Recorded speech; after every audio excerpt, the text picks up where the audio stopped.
Hello everyone, welcome back to focus only study YouTube channel. करीब 15 दिनों से एक भी वीडियो हमारे चैनल पे अपलोड नहीं हो पाए थे। उसके लिए हम माफ़ी मांगना चाहते हैं क्योंकि बहुत ही इम्पोर्टेंट कुछ ज़रूरी काम आ गया था जिसे कि हम अवॉइड नहीं कर सकते थे। अब फाइनली वो काम हो चुका है।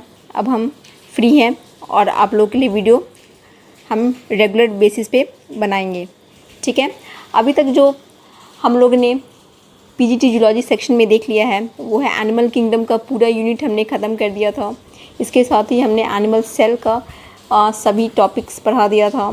उसके बाद जो है हमने क्रोमोसोम्स के बारे में अच्छे से डिटेल एक्सप्लेनेशन क्वेश्चन आंसर्स के साथ कर दिया था। इसके साथ ही साथ हमने स्ट्रक्चर ऑफ जेनेटिक कोड, जिसको कि एनसीईआरटी में मॉलिक्यूलर बेसिस ऑफ इनहेरिटेंस के नाम से दिया गया है, वो अच्छे से समझा दिया था। ठीक है, हम इन सभी चैप्टर्स को theory as well as question answers के साथ साथ कवर अप करवा चुके हैं। ठीक है, अब हम लोग शुरू करने वाले हैं एनिमल फिजियोलॉजी। ठीक है, अब देखिए इसमें जो बीपीएससी ट्री 4 के नोटिफिकेशन के आने का सवाल है, इसके बारे में तरह तरह के न्यूज़ आ रहे हैं। कोई बोल रहा है जल्दी होगा, कोई बोल रहा है देरी से होगा। इसमें हमें नहीं पढ़ना है, हमें अपना सिलेबस कंप्लीट करना है और उसे बार बार रिवाइज़ करके अच्छे से एग्जामिनेशन के लिए प्रिपेयर्ड हो जाना है। ठीक है, तो चलिए बिना किसी देरी किए हम लोग जो है अपना पहला चैप्टर शुरू करते हैं, that is nutrition and digestion. आप सभी ने एनिमल फिजियोलॉजी को क्लास 11th के एनसीईआरटी में पढ़ा होगा। ठीक है, ये बेसिकली एक यूनिट है। ठीक है, एनिमल फिजियोलॉजी जो है एक चैप्टर नहीं है बल्कि एक यूनिट है, बिल्कुल एनिमल किंगडम की तरह। जिस तरह से एनिमल किंगडम एक बहुत ही ब्रॉड यूनिट था जिसके तहत अलग अलग चैप्टर्स अलग अलग फाइलम्स के रूप में शामिल थे, बिल्कुल उसी तरह इस एनिमल फिजियोलॉजी यूनिट में भी जो है अलग अलग चैप्टर्स जो है हमें इसके अंतर्गत देखना है, पढ़ना है। ठीक है, जिसमें कि हमें डाइजेशन चैप्टर है, रेस्पिरेशन हो गया, सर्कुलेशन हो गया, एक्सक्रीशन हो गया। ठीक है, कंट्रोल एंड कोऑर्डिनेशन हो गया जिसमें कि हार्मोन्स के बारे में पढ़ना है, फिर नर्वस सिस्टम के बारे में पढ़ना है। ठीक है, तो ये सभी चैप्टर्स को हम लोग बारी बारी से देखने वाले हैं और इन सभी को हम लोग क्वेश्चन आंसर्स के थ्रू ही करेंगे। ठीक है, क्योंकि आप सभी ने इसके थ्योरी को अच्छे से पढ़ा है और इनके थ्योरी में मुझे नहीं लगता है किसी भी तरह का कोई भी कॉम्प्लेक्सिटी है, किसी भी तरह का कोई भी बहुत ज़्यादा समझाने वाली बात है। ठीक है, वैसे तो हम क्वेश्चन में इसको एक्सप्लेन करेंगे ही, लेकिन इसको लाइन बाय लाइन एनसीईआरटी से पढ़ाने की ज़रूरत नहीं है। ठीक है, क्लियर है? Any problem, any doubt? No? तो लेट अस प्रोसीड। राइट, पहला क्वेश्चन कहता है कंसिडर द फॉलोइंग स्टेटमेंट्स। पहला स्टेटमेंट है saliva acts as a lubricant. ठीक है, सलाइवा जो है एक तरल पदार्थ के रूप में काम करता है, तो ये ऑप्शन बिल्कुल सही है। ठीक है, ये statement saliva acts as lubricant. दूसरा स्टेटमेंट कहता है salivary amylase converts starch into glucose. Salivary amylase एक तरह का एंजाइम होता है। ठीक है, इसको टाइलिन एंजाइम भी कहते हैं और इसका काम होता है कि ये स्टार्च को माल्टोज में कन्वर्ट करता है। ठीक है, माल्टोज प्लस डेक्स्ट्रिन में कन्वर्ट करता है और यहाँ पे क्या लिखा है ग्लूकोज, तो इसीलिए ये गलत हो गया, तो ये ऑप्शन गलत है। ठीक है, तीसरा कहता है the pH of saliva is about 3.4। गलत है, क्योंकि जो एवरेज pH होता है सलाइवा का वो होता है 6.7। ठीक है, ये रेंज करता है 6.5 to 6.7 तक। क्लियर है? तो ये भी गलत हो गया। ऑप्शन 4 कहता है chloride ions are essential for the activity of salivary amylase. हाँ, ये बिल्कुल सही है कि क्लोराइड आयन्स जो है वो इम्पॉर्टेंट रोल प्ले करता है सलाइवरी एमाइलेज के फंक्शन में। ठीक है, जब भी सलाइवरी एमाइलेज जो है वो स्टार्च को किसमें माल्टोज प्लस डेक्स्ट्रिन में कन्वर्ट करता है तो उसमें क्लोराइड आयन्स की आवश्यकता होती है। ठीक है, तो यहाँ पे ऑप्शन 1 और 4 जो है हमारा सही होगा और बाकी सारे स्टेटमेंट्स गलत होंगे। क्लियर है? ठीक है, ठीक है, एक्सप्लेनेशन में क्या कह रहा है, कहता है saliva acts as lubricant, chloride ions are essential for the activity of salivary amylase. It contains, अब देखो सलाइवा में बहुत सारे इलेक्ट्रोलाइट्स, एमाइलेज, एंजाइम, इम्यूनोग्लोबुलिन्स ये सभी मौजूद होते हैं। ठीक है, और इसके बहुत सारे फंक्शंस होते हैं, जैसे कि पहला फंक्शन है कि chemical digestion of starch in food through the action of amylase enzyme. अब ये जो एमाइलेज या टाइलिन एंजाइम होता है जो कि सलाइवा में प्रेजेंट होता है, ये हेल्प करता है फूड के डाइजेशन में, ठीक है। तो बेसिकली फूड का डाइजेशन जो है हमारा माउथ से ही शुरू हो जाता है, जहाँ की स्टार्च का डाइजेशन जो होता है, स्टार्च का कन्वर्जन जो होता है माल्टोज और डेक्सट्रिन में देखने को मिलता है, ठीक है। दूसरा फंक्शन है मॉइस्टनिंग द फूड फॉर ईजी स्वैलोइंग, मतलब भोजन को जो है ये गीला कर देता है जिससे कि वो निगलने में आसानी हो सके, ठीक है।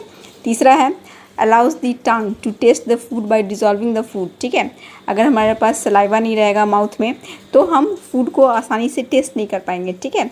मतलब भोजन का जो है वो आसानी से स्वाद नहीं ले पाएंगे, क्योंकि सलाइवा क्या करता है, जो लार होता है वो क्या करता है, भोजन के साथ मिक्स हो जाता है, भोजन के साथ डिज़ोल्व हो जाता है, और तब जाके हमारे जो टंग है यानी हमारा जो जीभ है उस पर प्रेजेंट टेस्ट बड्स जो है वो आसानी से उसको परसीव कर पाता है कि ये कौन सा टेस्ट है, ठीक है। ये भोजन मीठा है या खट्टा है या तीखा है या नमकीन है, क्लियर है। तो इसीलिए सलाइवा का बहुत ही इम्पॉर्टेंट रोल होता है, ठीक है, हमारे डाइजेशन प्रोसेस में। दूसरा क्वेश्चन कह रहा है the digestive tract of human adult lakhs dash enzyme, ठीक है। हमारे जो डाइजेस्टिव ट्रैक्ट है, ठीक है, जो एलिमेंट्री कैनाल है उसमें कौन सा एंजाइम मौजूद नहीं होता है, ठीक है। तो देखो ऑप्शन ए होता है पेप्सिन, तो पेप्सिन मौजूद होता है क्योंकि ये प्रोटीन के डाइजेशन में हेल्पफुल होता है, ठीक है। दूसरा है लाइपेज, ये भी मौजूद होता है क्योंकि ये जो है फैट के डाइजेशन में हेल्पफुल होता है। ऑप्शन डी जो है ट्रिप्सिन, ये भी मौजूद होता है, ठीक है, क्योंकि इसका भी कहीं ना कहीं इंपॉर्टेंट रोल होता है प्रोटीन के ही डाइजेशन में, ठीक है। लेकिन ये जो ऑप्शन है सी रेनिन, ये मौजूद नहीं होता है एडल्ट में, ठीक है। ह्यूमन बेबी में मौजूद होता है रेनिन, क्योंकि ये जो है इसका मुख्य फंक्शन होता है मिल्क के डाइजेशन में ये हेल्पफुल होता है, ठीक है। तो ये जो है इन्फेंट्स में यानी जो छोटे बच्चे होते हैं उसमें ये प्रेजेंट होता है रेनिन एंजाइम जो है, ठीक है। तो इन्फेंट के गैस्ट्रिक जूस में जो है रेनिन एंजाइम मौजूद होता है, लेकिन एडल्ट में प्रेजेंट नहीं होता है, ठीक है। एडल्ट में जो है ये प्रेजेंट नहीं होता है, ये एंजाइम जो है केवल और केवल बेबी में प्रेजेंट होते हैं, क्योंकि इसका फंक्शन होता है टू कोगुलेट मिल्क, क्लियर हो गया। तो इसका सही जवाब होगा ऑप्शन सी, याद रखना। देखो नेक्स्ट क्वेश्चन में भी रेनिन के बारे में पूछा गया है कि rennin is an enzyme that digest, ठीक है। तो रेनिन जो है वो किसको डाइजेस्ट करने में काम आता है, तो मिल्क प्रोटीन के डाइजेशन में ये हेल्पफुल होता है, ठीक है। तो इसका सही जवाब होगा ऑप्शन ए, क्लियर है। तो rennin is an enzyme that digest milk protein, clear है, मिल्क प्रोटीन को डाइजेस्ट करता है। और carbohydrate is digested by amylase, carbohydrate को डाइजेस्ट करने के लिए जो एंजाइम होता है उसको कहते हैं एमाइलेज, और फैट को डाइजेस्ट करने वाले जो एंजाइम होता है उसको कहते हैं लाइपेज, और प्रोटीन को डाइजेस्ट करने वाले को क्या कहते हैं पेप्सिन, ठीक है। और ट्रिप्सिन भी कुछ हद तक प्रोटीन डाइजेशन में हेल्पफुल होता है, क्लियर है। नेक्स्ट क्वेश्चन भी इसी से रिलेटेड है कि rennin is found in, rennin कहाँ पाया जाता है, क्या ये एडल्ट के स्टमक में पाया जाता है, नहीं, एडल्ट में तो पाया ही नहीं जाता है। क्या ये सलाइवा में पाया जाता है, नहीं। क्या ये पैनक्रेटिक जूस में पाया जाता है, नहीं। क्या ये स्टमक ऑफ इन्फेंट्स में पाया जाता है, हाँ बिल्कुल सही, ये जो है बेबी के पेट में पाया जाता है और उसका काम होता है मिल्क प्रोटीन्स को पचाना, ठीक है। देखो रेनिन जो है वो सिक्रीट होता है गैस्ट्रिक ग्लैंड से, और ये कन्वर्ट करता है milk soluble protein casein into insoluble protein calcium paracaseinate, ठीक है। तो रेनिन एंजाइम का यही फंक्शन है कि वो कन्वर्ट करता है केसिन प्रोटीन को कैल्शियम पैराकैसिनेट में, क्लियर है। नेक्स्ट क्वेश्चन कहता है secretin and cholecystokinin are digestive hormones, they are secreted in. अब देखो ये दोनों जो है सीक्रेटिन और सीसीके, ठीक है, सीसीके जो है शॉर्ट फॉर्म होता है कोलिसिस्टोकाइनिन का, ठीक है। ये दोनों डाइजेस्टिव हार्मोन्स होते हैं जो कि डिओडेनम में सीक्रेटेड होते हैं, ठीक है। डिओडेनम बेसिकली स्मॉल इंटेस्टाइन का ही ऊपर वाला भाग को कहते हैं, ठीक है। आपने देखा होगा इस तरीके का स्ट्रक्चर, देखिए यह है हमारा एलिमेंट्री कैनाल, ठीक है, डाइजेस्टिव सिस्टम। इसी डाइजेस्टिव सिस्टम में ये सभी जो है कॉइल्ड स्ट्रक्चर्स, ये क्या है, स्मॉल इंटेस्टाइन है, ठीक है। ये स्मॉल इंटेस्टाइन का 3 भाग होता है, ठीक है, 3 पार्ट्स होते हैं। अपर पार्ट को कहते हैं डिओडेनम, ये वाला जो पार्ट है, ये जो इस तरह से कॉइल्ड स्ट्रक्चर है, ठीक है, मुड़ा हुआ है यू शेप में, तो इसको कहते हैं डिओडेनम। इसको क्या कहते हैं, इसको कहते हैं डिओडेनम। और इसका जो बीच वाला भाग है, ठीक है, इसको कहते हैं जेजुनम। और इसका जो नीचे वाला पार्ट है ठीक है, इसको कहते हैं इलियम। ठीक है, तो इस तरह से स्मॉल इंटेस्टाइन का 3 पार्ट्स होता है। एक होता है duodenum, upper part, middle part is jejunum and the lower part is called ileum, right. इसी डिओडेनम पार्ट से जो है, ये जो डिओडेनम ऊपर वाला पोर्शन है, इसी से जो है कौन सा हार्मोन रिलीज होता है, तो हमारा सीसीके और सीक्रेटिन हार्मोन रिलीज होता है। ठीक है, कौन कौन सा हार्मोन रिलीज होता है, तो सीसीके और सीक्रेटिन। क्लियर है, तो इसी के बारे में क्वेश्चन पूछ रहा था। क्लियर है। अब देखो, ये जो कोलिसिस्टोकाइनिन है दैट इज सीसीके है, इसका काम होता है कि ये गॉल ब्लैडर को स्टिमुलेट करता है। ठीक है, कि ज़्यादा से ज़्यादा कॉन्ट्रैक्ट करे और जिसके कारण जो है ज़्यादा से ज़्यादा जो है बाइल सॉल्ट्स का फ्लो जो है इंटेस्टाइन की ओर बढ़ता जाए। ठीक है, तो ये काम होता है सीसीके का। That means it stimulates the gall bladder, right, and increases the flow of bile salts into the intestine. ठीक है, वहीं सीक्रेटिन का काम है, सीक्रेटिन का काम है कि वो स्टिमुलेट करता है अल्कलाइन पैनक्रियाटिक फ्लूइड के रिलीज को, that neutralizes stomach acid as it enters the intestine. मतलब सीक्रेटिन जो है बेसिकली हेल्प करता है ज़्यादा से ज़्यादा पैनक्रियाटिक फ्लूइड को रिलीज़ करने में, जिससे कि वो इंटेस्टाइन में एंटर कर सके और पेट में जो एसिड बनता है उसको न्यूट्रलाइज कर सके। ठीक है, क्लियर हो गया। तो बेसिकली सीसीके का काम क्या था, गॉल ब्लैडर को स्टिमुलेट करे ताकि ज़्यादा से ज़्यादा बाइल सॉल्ट्स जो है वो इंटेस्टाइन में फ्लो कर सके और इंटेस्टाइन में जो है डाइजेशन में हेल्प कर सके। ठीक है, वहीं सीक्रेटिन जो है वो स्टिमुलेट करता है कि ज़्यादा से ज़्यादा पैनक्रियाटिक फ्लूइड का फ्लो बढ़ सके इंटेस्टाइन की तरफ, ताकि उसमें जो स्टमक एसिड है उसको न्यूट्रलाइज करने में आसानी हो सके। क्लियर हो गया। तो इस तरह से ये दोनों के दोनों हार्मोन्स जो होते हैं वो हेल्पफुल होते हैं एसिडिटी को न्यूट्रलाइज करने में और फैट और प्रोटीन के डाइजेशन में इम्पॉर्टेंट रोल प्ले करते हैं। क्लियर हो गया।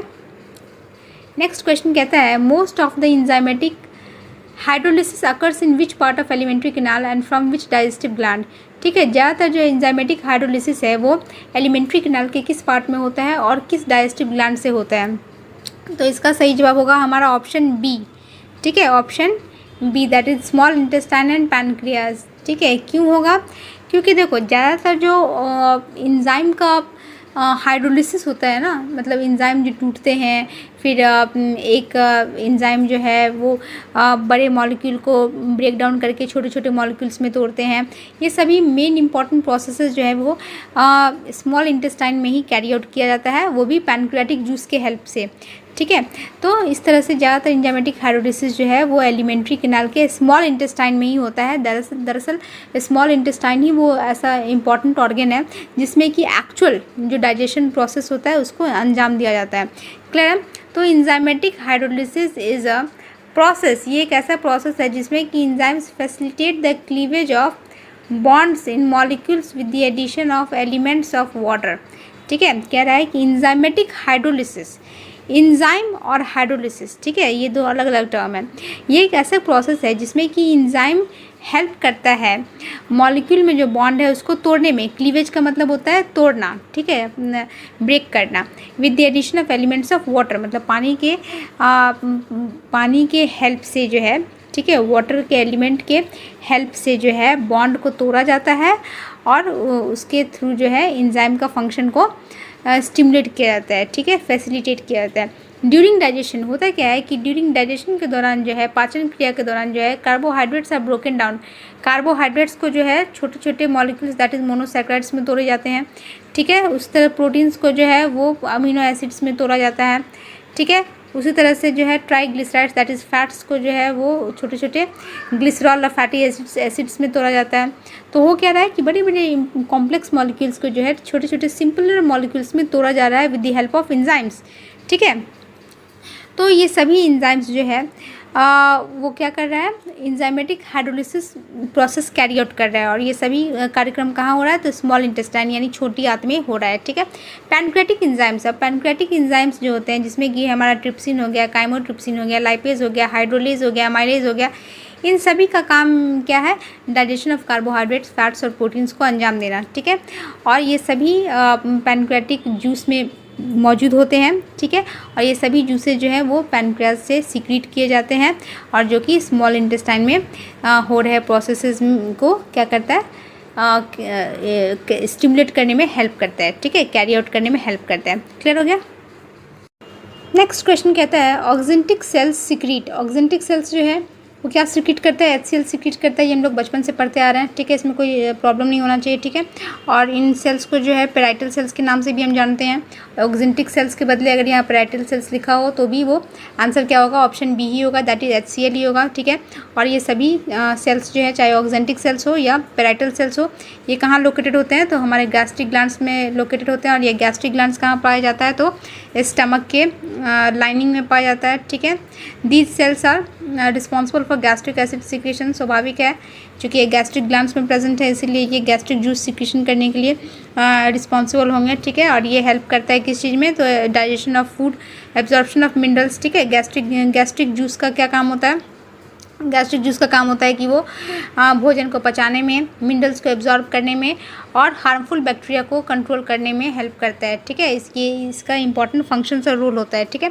HCl जो होता है वो सिक्रेटेड होता है कहाँ पे, तो HCl सिक्रेटेड होते हैं तुमको लार्ज कैनालिकुलाई में which are continuous with the lumen of stomach, ठीक है। इतना ये सभी टर्म्स आप लोग को याद नहीं रखना है, बस इतना याद रखो कि HCl जो है वो सिक्रेट होता है गैस्ट्रिक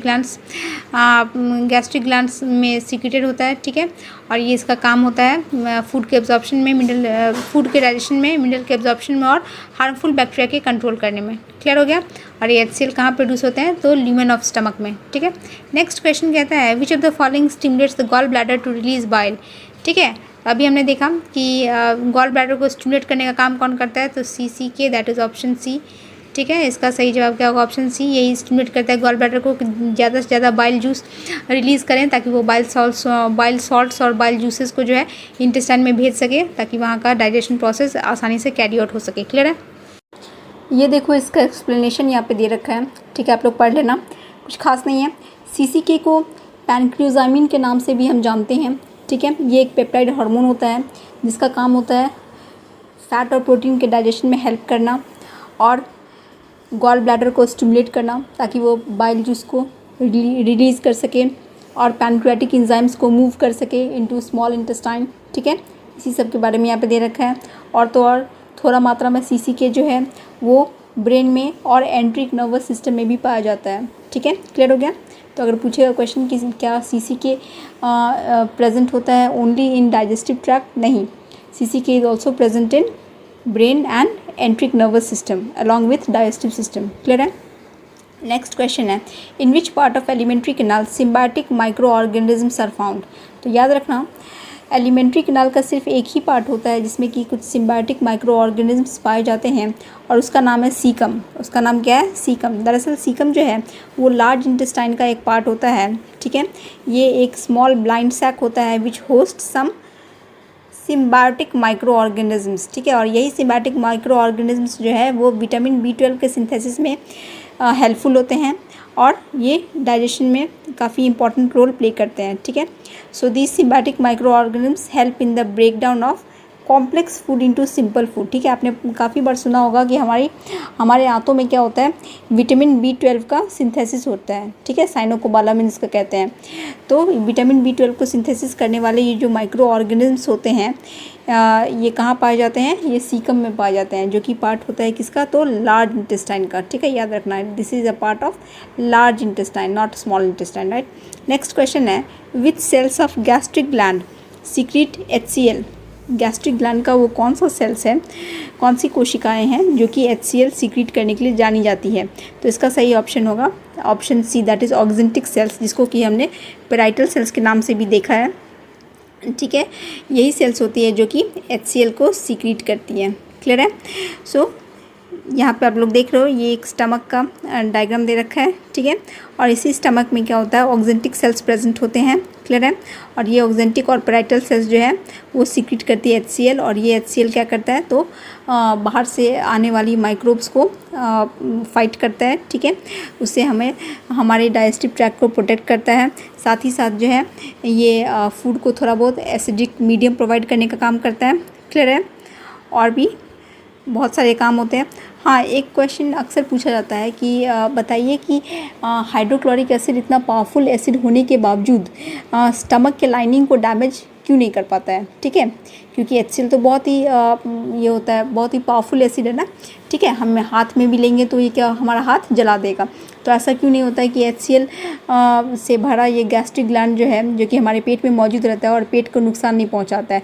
तो दरअसल इसका आंसर होगा due to presence of mucus lining. ठीक है, म्यूकस लाइनिंग प्रेजेंट होता है, ठीक है, हमारे गैस्ट्रिक ग्लैंड्स में, हमारे स्टमक में जो है अंदर अंदर क्या होता है, म्यूकस की लाइनिंग होती है जो कि HCl के बर्न से स्टमक को बचाती है।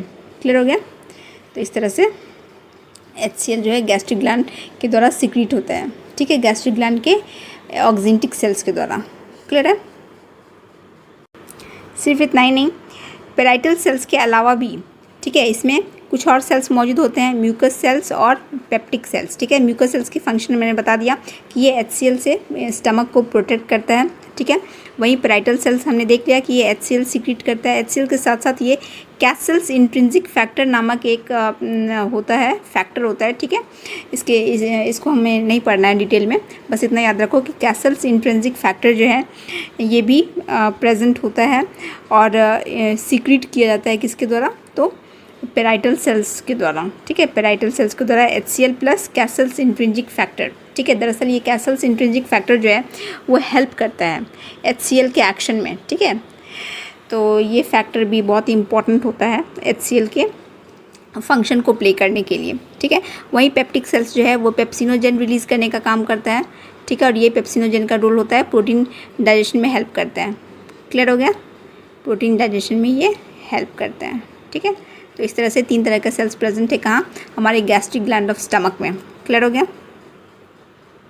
आगे देखते हैं। देखो नेक्स्ट क्वेश्चन कहता है मिसनर्स प्लेक्सस इज फाउंड इन। ठीक है, ये क्वेश्चन भी सेम है और ये क्वेश्चन भी सेम है। दोनों क्वेश्चन में कह रहा है कि मिसनर्स प्लेक्सस जो है वो कहाँ पाया जाता है? तो याद रखना, मिसनर्स प्लेक्सस जो है वो GI ट्रैक्ट में पाया जाता है। कहाँ पाया जाता है? तो GI ट्रैक्ट में पाया जाता है। GI का मतलब हो गया गैस्ट्रो इंटेस्टिनल ट्रैक्ट। ठीक है, गैस्ट्रो इंटेस्टिनल ट्रैक्ट। क्लियर है? इसको हम थोड़ा डिटेल में देखते हैं। देखो प्लेक्सस क्या होता है? देखो प्लेक्सस का मतलब होता है जो नर्व्स का ब्रांचिंग पैटर्न होता है ना, उसी को प्लेक्सस कहते हैं। Plexus is nothing but the branching and networking of vessels और nerves in a particular region. कोई भी एक पर्टिकुलर लोकेशन पे जब नर्व्स का इस तरह से ब्रांचिंग देखने को मिलता है ना, इस तरह से नर्व्स का ब्रांचिंग देखने को मिलता है, ठीक है, और डिस्ट्रीब्यूशन देखने को मिलता है, तो इसी को क्या कहते हैं? प्लेक्सस कहा जाता है। क्लियर है? अब जब हम डाइजेस्टिव सिस्टम या GI ट्रैक्ट की बात करते हैं तो इसमें 2 तरह के प्लेक्सस हमें देखने को मिलते हैं। ठीक है, एक है मिसनर्स प्लेक्सस और दूसरा है माइंट्रिक प्लेक्सस। ठीक है, अब इन दोनों तरह के प्लेक्सस का डिवीजन भी इनके मसल्स में डिस्ट्रीब्यूशन के आधार पे किया गया है। ठीक है, कहने का मतलब है कि अगर हम डाइजेस्टिव सिस्टम के मसल्स का क्लासिफिकेशन करें, ठीक है, जब मसल्स का वर्गीकरण करते हैं तो हमें 4 तरह के मसल लेयर्स दिखाई देते हैं GI ट्रैक्ट में। ठीक है, पहला होता है लॉन्गिट्यूडनल लेयर, दूसरा होता है सर्कुलर लेयर, तीसरा होता है सब म्यूकोसल लेयर और चौथा होता है म्यूकोसल लेयर। क्लियर है? ठीक है, और सबसे बाहरी जो परत होता है, ठीक है, उसको कहते हैं सीरोसा। क्लियर है? तो इन्हीं मसल्स में नर्व्स का डिस्ट्रीब्यूशन होगा। ठीक है, और जिस लेयर में, ठीक है, इन नर्व्स का डिस्ट्रीब्यूशन मुख्य रूप से देखने को मिलेगा, हम लोग उसी अनुसार उस प्लेक्सस का नामकरण कर देंगे।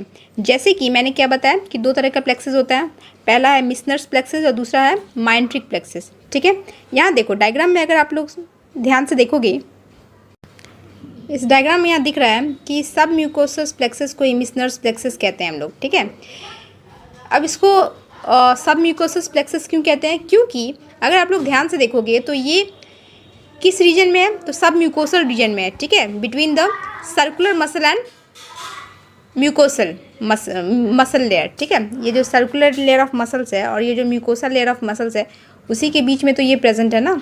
ठीक है, नर्व का जो डिस्ट्रीब्यूशन है। ठीक है, इसका मतलब ये जो मिसनर्स प्लेक्सस है इसको क्या कहेंगे हम लोग? सब म्यूकोसल लेयर ऑफ प्लेक्सस कहेंगे, क्योंकि ये प्रेजेंट है between circular layer and mucosal layer of muscles. ठीक है, उसी तरह से जो दूसरा कैटेगरी है प्लेक्सस का, वो है माइंट्रिक प्लेक्सस या एयर बैक प्लेक्सस। ठीक है, माइंट्रिक प्लेक्सस या एयर बैक प्लेक्सस। ठीक है, अब ये जो प्लेक्सस है ये कहाँ पाया जा रहा है? तो बिटवीन ये जो है, ये देख रहे हो, ये नर्व का डिस्ट्रीब्यूशन है, ये कहाँ पाया जा रहा है? Between longitudinal layer and circular layer, ठीक है। लॉन्गिट्यूडनल लेयर और सर्कुलर लेयर के बीच में ही तो है ना ये वाला जो लेयरिंग है, ये वाला जो नेटवर्किंग है नर्व्स का, ठीक है। इसको क्या कहते हैं?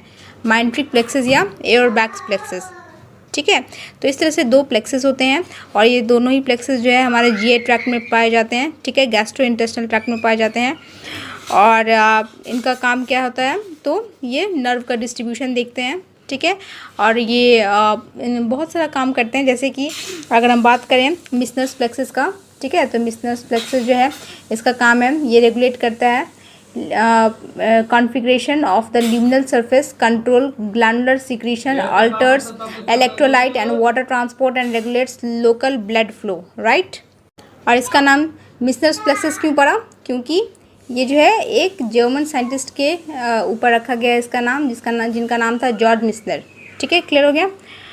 नेक्स्ट जो एयरबैक्स प्लेक्सस है, एयरबैक्स प्लेक्सस जो है वो क्या काम करता है? तो ये जो एयरबैक्स या माइंट्रिक प्लेक्सस है, ये मुख्य रूप से लोकेटेड होता है between longitudinal and circular layer of oesophagus, stomach and wall of small intestine and large intestine, ठीक है। और इसका मुख्य रूप से काम होता है कि ये पेरिस्टाल्टिक मूवमेंट में हेल्प करता है। किस चीज़ में हेल्प करता है? तो ये पेरिस्टाल्टिक मूवमेंट में हेल्प करता है। क्लियर है? ठीक है। नेक्स्ट क्वेश्चन देखते हैं। कहता है from the point of ontogeny liver is. तो ऑन्टोजेनी जो टर्म है इसका मतलब क्या है? ऑन्टोजेनी का मतलब होता है डेवलपमेंट या ओरिजिन, ठीक है। मतलब डेवलपमेंट पॉइंट ऑफ व्यू से लिवर का ओरिजिन क्या है? क्या ये एक्टोडर्मल ओरिजिन होता है? क्या ये एंडोडर्मल ओरिजिन होता है? क्या ये मेसोडर्मल ओरिजिन होता है? तो देखो हम सभी को पता है कि 3 जर्मिनल लेयर्स होते हैं, ठीक है। जब एम्ब्रॉय का डेवलपमेंट होता है, एम्ब्रॉयनिक डेवलपमेंट के दौरान 3 जर्मिनल लेयर्स होते हैं, ठीक है, जो कि डेवलप करते हैं ह्यूमन बॉडी में। सबसे बाहरी लेयर जो होता है, जो कि सबसे आउटर मोस्ट लेयर होता है, उसको कहते हैं एक्टोडर्म, ठीक है। जो सबसे अंदरूनी लेयर होता है उसको कहते हैं एंडोडर्म, और जो बीच वाले लेयर होता है उसको कहते हैं मेसोडर्म, ठीक है। तो इसी जर्मिनल लेयर के डिफ्रेंशिएशन के बाद जो है क्या होता है, ह्यूमन बॉडी में अलग अलग ऑर्गन्स का और अलग अलग सेल्स का निर्माण होता है, ठीक है। तो वही कह रहा है कि from the point of ontogeny liver का ओरिजिन क्या है? तो लिवर जो है बेसिकली ये एंडोडर्मल ओरिजिन होता है, ठीक है। ऑप्शन बी इसका सही जवाब होगा, एंडोडर्मल ओरिजिन। अब देखो ये एक फैक्चुअल क्वेश्चन है, ये आपको याद रखना होगा। कौन कौन सा ऑर्गन जो है एक्टोडर्मल होता है, कौन कौन सा एंडोडर्मल होता है, कौन कौन सा मेसोडर्मल होता है, ठीक है। जनरली क्वेश्चन एक्टोडर्म और एंडोडर्म से पूछेगा, मेसोडर्म से ना के बराबर पूछता है, ठीक है। मेसोडर्मल ओरिजिन में बेसिकली मसल्स आते हैं हमारे, ठीक है। तो एंडोडर्मल में जो है लिवर आ गया, इसके अलावा पैराथायरॉयड आता है, थायरॉयड ग्लैंड आता है, गैस्ट्रिक ग्लैंड आता है, इंटेस्टिनल ग्लैंड आ गया, ट्रैकिया आता है, लंग्स आता है, ठीक है। इस तरह के जो ऑर्गन्स होते हैं वो एंडोडर्मल इन ओरिजिन होता है, ठीक है। हेपेटोसाइट्स किसको कहते हैं? तो लिवर सेल्स को कहते हैं, ठीक है। These are the principal cell type of liver, ठीक है। क्लियर हो गया? और ये सभी जो है वो कहाँ से डेवलप करते हैं? तो these all cells are derived from the embryonic endoderm, ठीक है। ये सभी जो है जब हम लोग एम्ब्रोजेनेसिस पढ़ेंगे, या आप लोगों ने पढ़ा भी होगा, ठीक है, जब एक भ्रूण का विकास होता है, ठीक है, एम्ब्रॉय का डेवलपमेंट होता है, उस समय इन जर्मिनल लेयर्स का क्या होता है, डिफ्रेंशिएशन होता है और अलग अलग ऑर्गन्स की उत्पत्ति होती है, ठीक है, ओरिजिन होता है। क्लियर हो गया? नेक्स्ट पॉइंट देखते हैं नेक्स्ट क्वेश्चन में। नेक्स्ट क्वेश्चन कहता है the most abundant steroid found in body is, ठीक है। हमारे बॉडी में सबसे अबंडेंट, सबसे प्रचुर मात्रा में पाया जाने वाला स्टीरॉयड कौन सा होता है? तो आपको याद रखना होगा, ये होता है हमारा कोलेस्ट्रॉल, ठीक है। कोलेस्ट्रॉल जो है ये बहुत इंपॉर्टेंट होता है हमारे ह्यूमन बॉडी के लिए, क्योंकि ये प्रोड्यूस करता है विटामिन डी, ठीक है, hormone and bile in body which help in digestion of fat, ठीक है। ये कोलेस्ट्रॉल जो है हमारे फैट के डाइजेशन के लिए बहुत इंपॉर्टेंट होता है, ठीक है।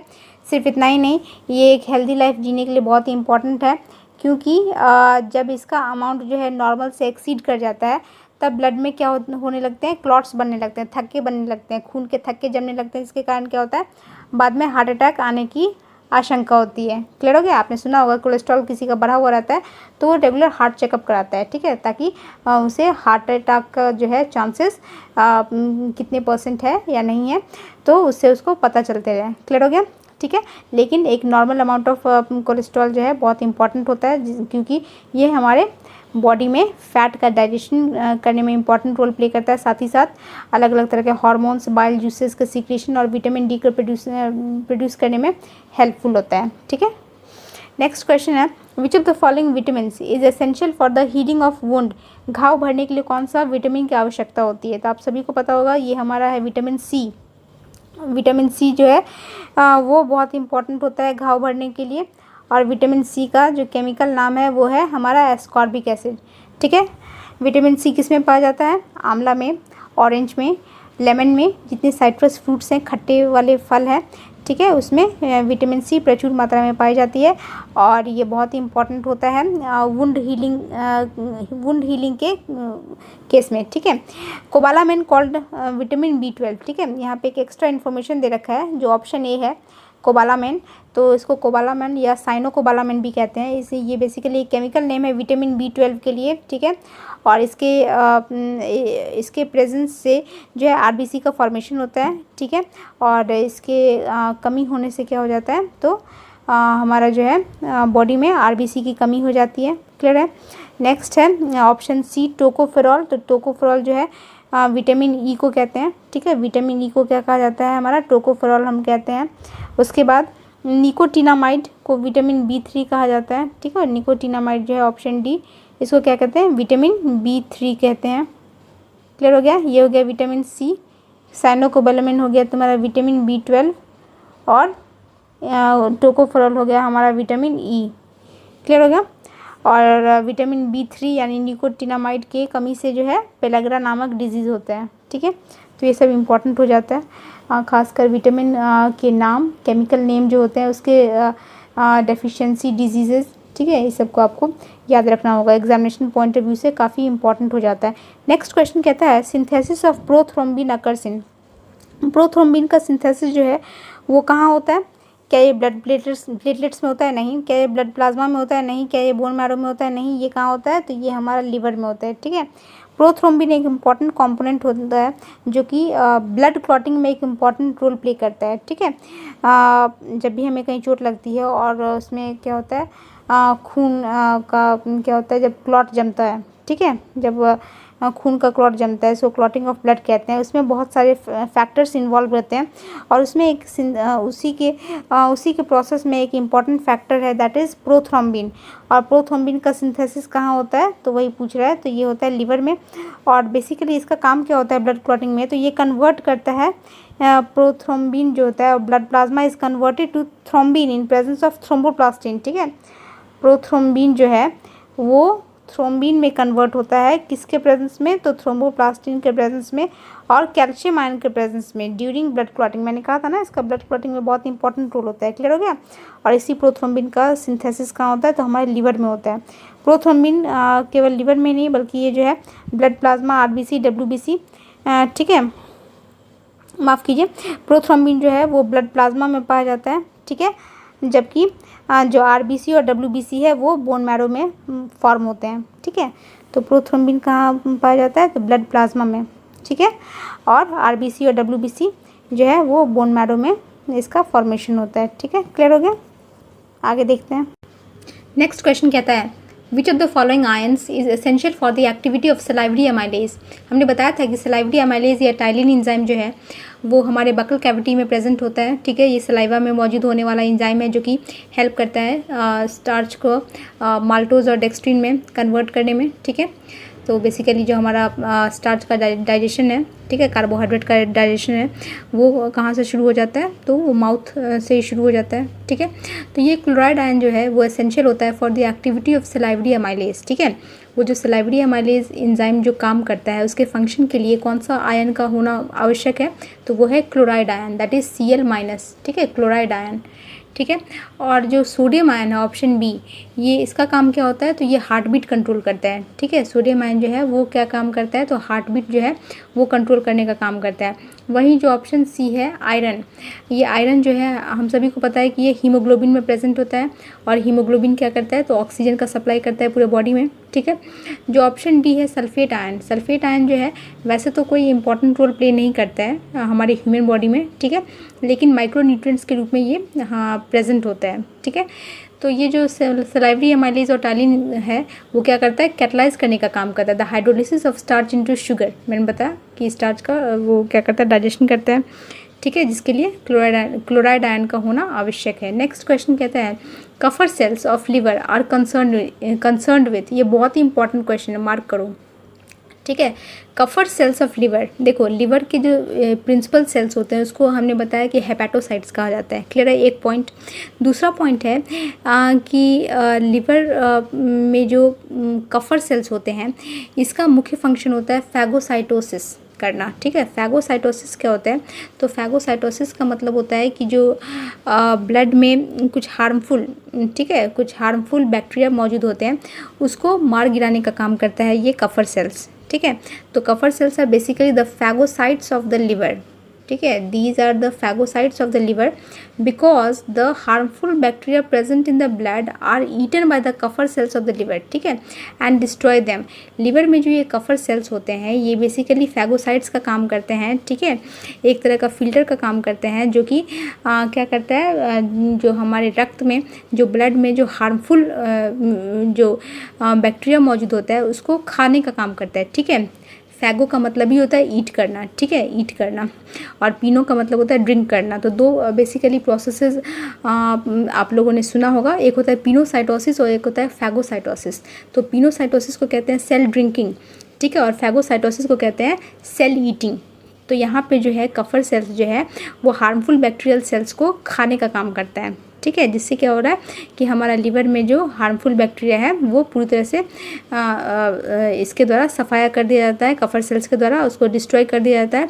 ठीक है, और इससे क्या होता है कि हमारे लिवर सेल्स जो है वो पूरी तरह से प्रोटेक्टेड होते हैं। ठीक है, तो देखो इसका कुछ और फंक्शंस देख लेते हैं। The Kupffer cells of the liver, liver में जो ये कफर सेल्स मौजूद होते हैं वो ब्रेक डाउन करते हैं inactive and dead RBC and convert there haemoglobin into bile pigments which reach duodenum along with bile. ठीक है, तो इसका एक और फंक्शन है कि ये क्या करता है कि जो डेड आरबीसी होता है ना, जो डेड आरबीसी प्रेजेंट होता है कहाँ, लिवर में, तो इस डेड आरबीसी को ये ब्रेक डाउन करता है और ब्रेक डाउन करके इसमें से जो हीमोग्लोबिन निकलता है उस हीमोग्लोबिन को ये क्या करता है, कन्वर्ट करता है बाइल पिगमेंट्स में। ठीक है, और ये बाइल पिगमेंट्स जो है वो इसको कहाँ भेजता है, तो डिओडेनम में। ठीक है, ये बाइल पिगमेंट्स को कहाँ भेजता है, तो डिओडेनम में। और हमने बताया था कि यहाँ डिओडेनम में क्या होता है, तो एक सीसीके होता है। ठीक है, कोलिसिस्टोकाइनिन होता है, वो स्टिमुलेट करता है किसको, डिओडेनम में जो सीसीके होता है वो स्टिमुलेट करता है गॉल ब्लैडर को कि वो बाइल जूस को सीक्रेट कर सके। ठीक है, ये सीसीके का काम क्या होता है कि वो गॉल ब्लैडर को स्टिमुलेट करे। क्लियर हो गया, तो ये तो हमने बता रखा है। ठीक है, गॉल ब्लैडर को स्टिमुलेट करता है। ठीक है, तो यहाँ पे ये सभी इंपॉर्टेंट फंक्शंस हो गए। The iron of haemoglobin get stored in liver, ये भी बहुत इंपॉर्टेंट है कि हीमोग्लोबिन में जो आयरन प्रेजेंट होता है ना वो कहाँ स्टोर होता है, तो इसी लिवर में स्टोर होता है। ठीक है, लिवर को हिंदी में यकृत कहते हैं। क्लियर है, the iron of haemoglobin is stored in liver. तो याद रखना कि कफर सेल्स प्रेजेंट होते हैं कहाँ, लिवर, और इसका काम क्या होता है, फैगोसाइटोसिस, सेल को खाना। कौन सा सेल को खाना, तो हार्मफुल बैक्टीरियल सेल्स को खाना जो कि लिवर में पहुँचते हैं एनी हाउ। ठीक है, आगे देखते हैं। नेक्स्ट क्वेश्चन कहता है, देखो फिर से वही है, Kupffer cells are, Kupffer cells क्या है, देखो पीजीटी में पूछा हुआ है ना, मैंने बताया था ना, बहुत इंपॉर्टेंट क्वेश्चन है। तो क्या ये एब्जॉर्प्टिव सेल्स ऑफ इलियम है, नहीं। क्या ये फैगोसाइटिक सेल्स ऑफ लिवर है, बिल्कुल सही, फैगोसाइटिक सेल्स ही होते हैं लिवर के। ठीक है, अभी हमने देखा। नेक्स्ट क्वेश्चन है नाइट ब्लाइंडनेस इन मैन। ठीक है, आपने सुना होगा जो रतौंधी होता है, ठीक है, आँखों में कहते हैं ना जो रात में नहीं दिखता है, तो ये एक बीमारी होता है जिसको नाइट ब्लाइंडनेस के नाम से हम जानते हैं। ठीक है, और ये कॉज होता है by the deficiency of vitamin A. Vitamin A की जिसमें कमी होती है ना उसमें ये नाइट ब्लाइंडनेस नामक बीमारी हो जाती है, जिसमें कि आँखों की रोशनी जो है खासकर रात में नहीं दिखती है। ठीक है, कम हो जाता है। तो ये हो गया विटामिन ए की कमी से। इसी तरह से जो है हमें विटामिन और उसके कमी से होने वाले डिजीज़ेस को याद रखने हैं। जैसे कि ऑप्शन बी में कह रहा है विटामिन बी। ठीक है, तो विटामिन बी हमें पता है कि ये बी कॉम्प्लेक्स होता है। बी कॉम्प्लेक्स इसलिए होता है क्योंकि ये एक series of group of vitamins होते हैं जिसको कि एक कलेक्टिवली नाम दिया गया है बी कॉम्प्लेक्स, जिसमें कि vitamin B1, B2, B3, B4, B5, B7, B12 ऐसे बहुत सारे विटामिन्स आते हैं। ठीक है, उसी में से एक यहाँ पे दिया हुआ है विटामिन B1। विटामिन B1 की कमी से क्या होता है, बेरी होता है। ठीक है, विटामिन B1 की कमी से क्या होता है, बेरी होता है। उसका केमिकल नेम क्या होता है, थियामीन। इसका केमिकल नेम क्या होता है, थियामीन, राइट, क्लियर है। और विटामिन ए का केमिकल नेम क्या होता है? रेटिनॉल। विटामिन ए का केमिकल नेम क्या होता है? रेटिनॉल। विटामिन B1 का केमिकल नेम क्या होता है? तो थियामीन, ठीक है, थियामीन। विटामिन ए की कमी से क्या होता है? नाइट ब्लाइंडनेस होता है।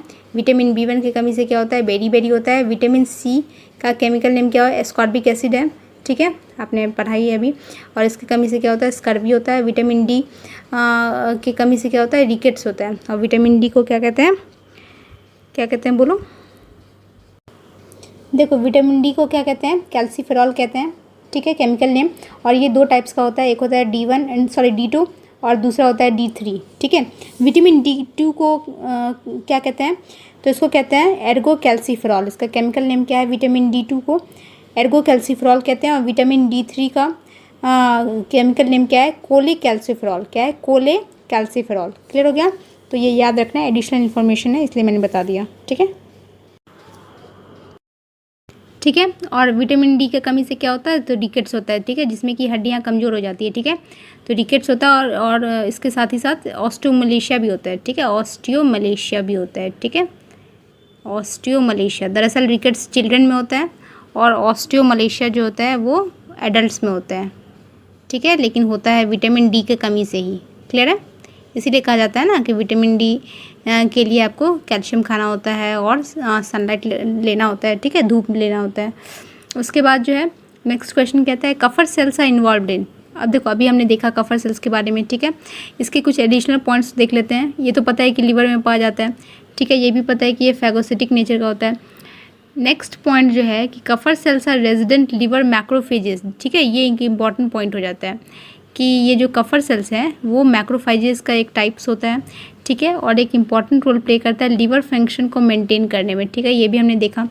नेक्स्ट पॉइंट है they are the first innate immune cell, ये भी बहुत इंपॉर्टेंट हो जाता है, ठीक है, कि ये पहला इनेट इम्यून सेल है, मतलब बाय बर्थ जो है ये लिवर को इम्यूनिटी प्रदान करने का काम करता है, ठीक है, ये लिवर को प्रोटेक्ट करता है फ्रॉम बैक्टीरियल इन्फेक्शन से। क्लियर हो गया? तो ऐसा नहीं है कि ये जो मैक्रोफेजेस हैं दैट इज़ कफर सेल्स हैं ये बर्थ होने के बाद एक्वायर किए जाते हैं, नहीं, ये जो है बाय बर्थ जो है लिवर में क्या होते हैं? मौजूद होते हैं, ठीक है, और लिवर को किसी भी बाहरी बैक्टीरियल इन्फेक्शन से बचाते हैं, ठीक है।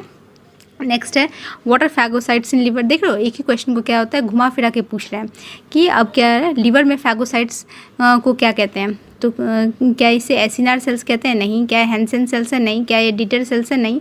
ये क्या है? कफर सेल्स होते हैं, ठीक है। तो कफर सेल्स को ही क्या कहा जाता है? स्टीलेट मैक्रोफेजेस कहते हैं। देखो यहाँ पे एक और इम्पॉर्टेंट पॉइंट आ गया, Kupffer cells also known as stellate macrophages. यहाँ पे इसके ऊपर में हमने क्या देखा था कि ये टाइप ऑफ मैक्रोफेजेस होते हैं। अब मैक्रोफेजेस में भी कौन से मैक्रोफेज टाइप हैं? तो ये स्टीलेट मैक्रोफेजेस हैं, ठीक है।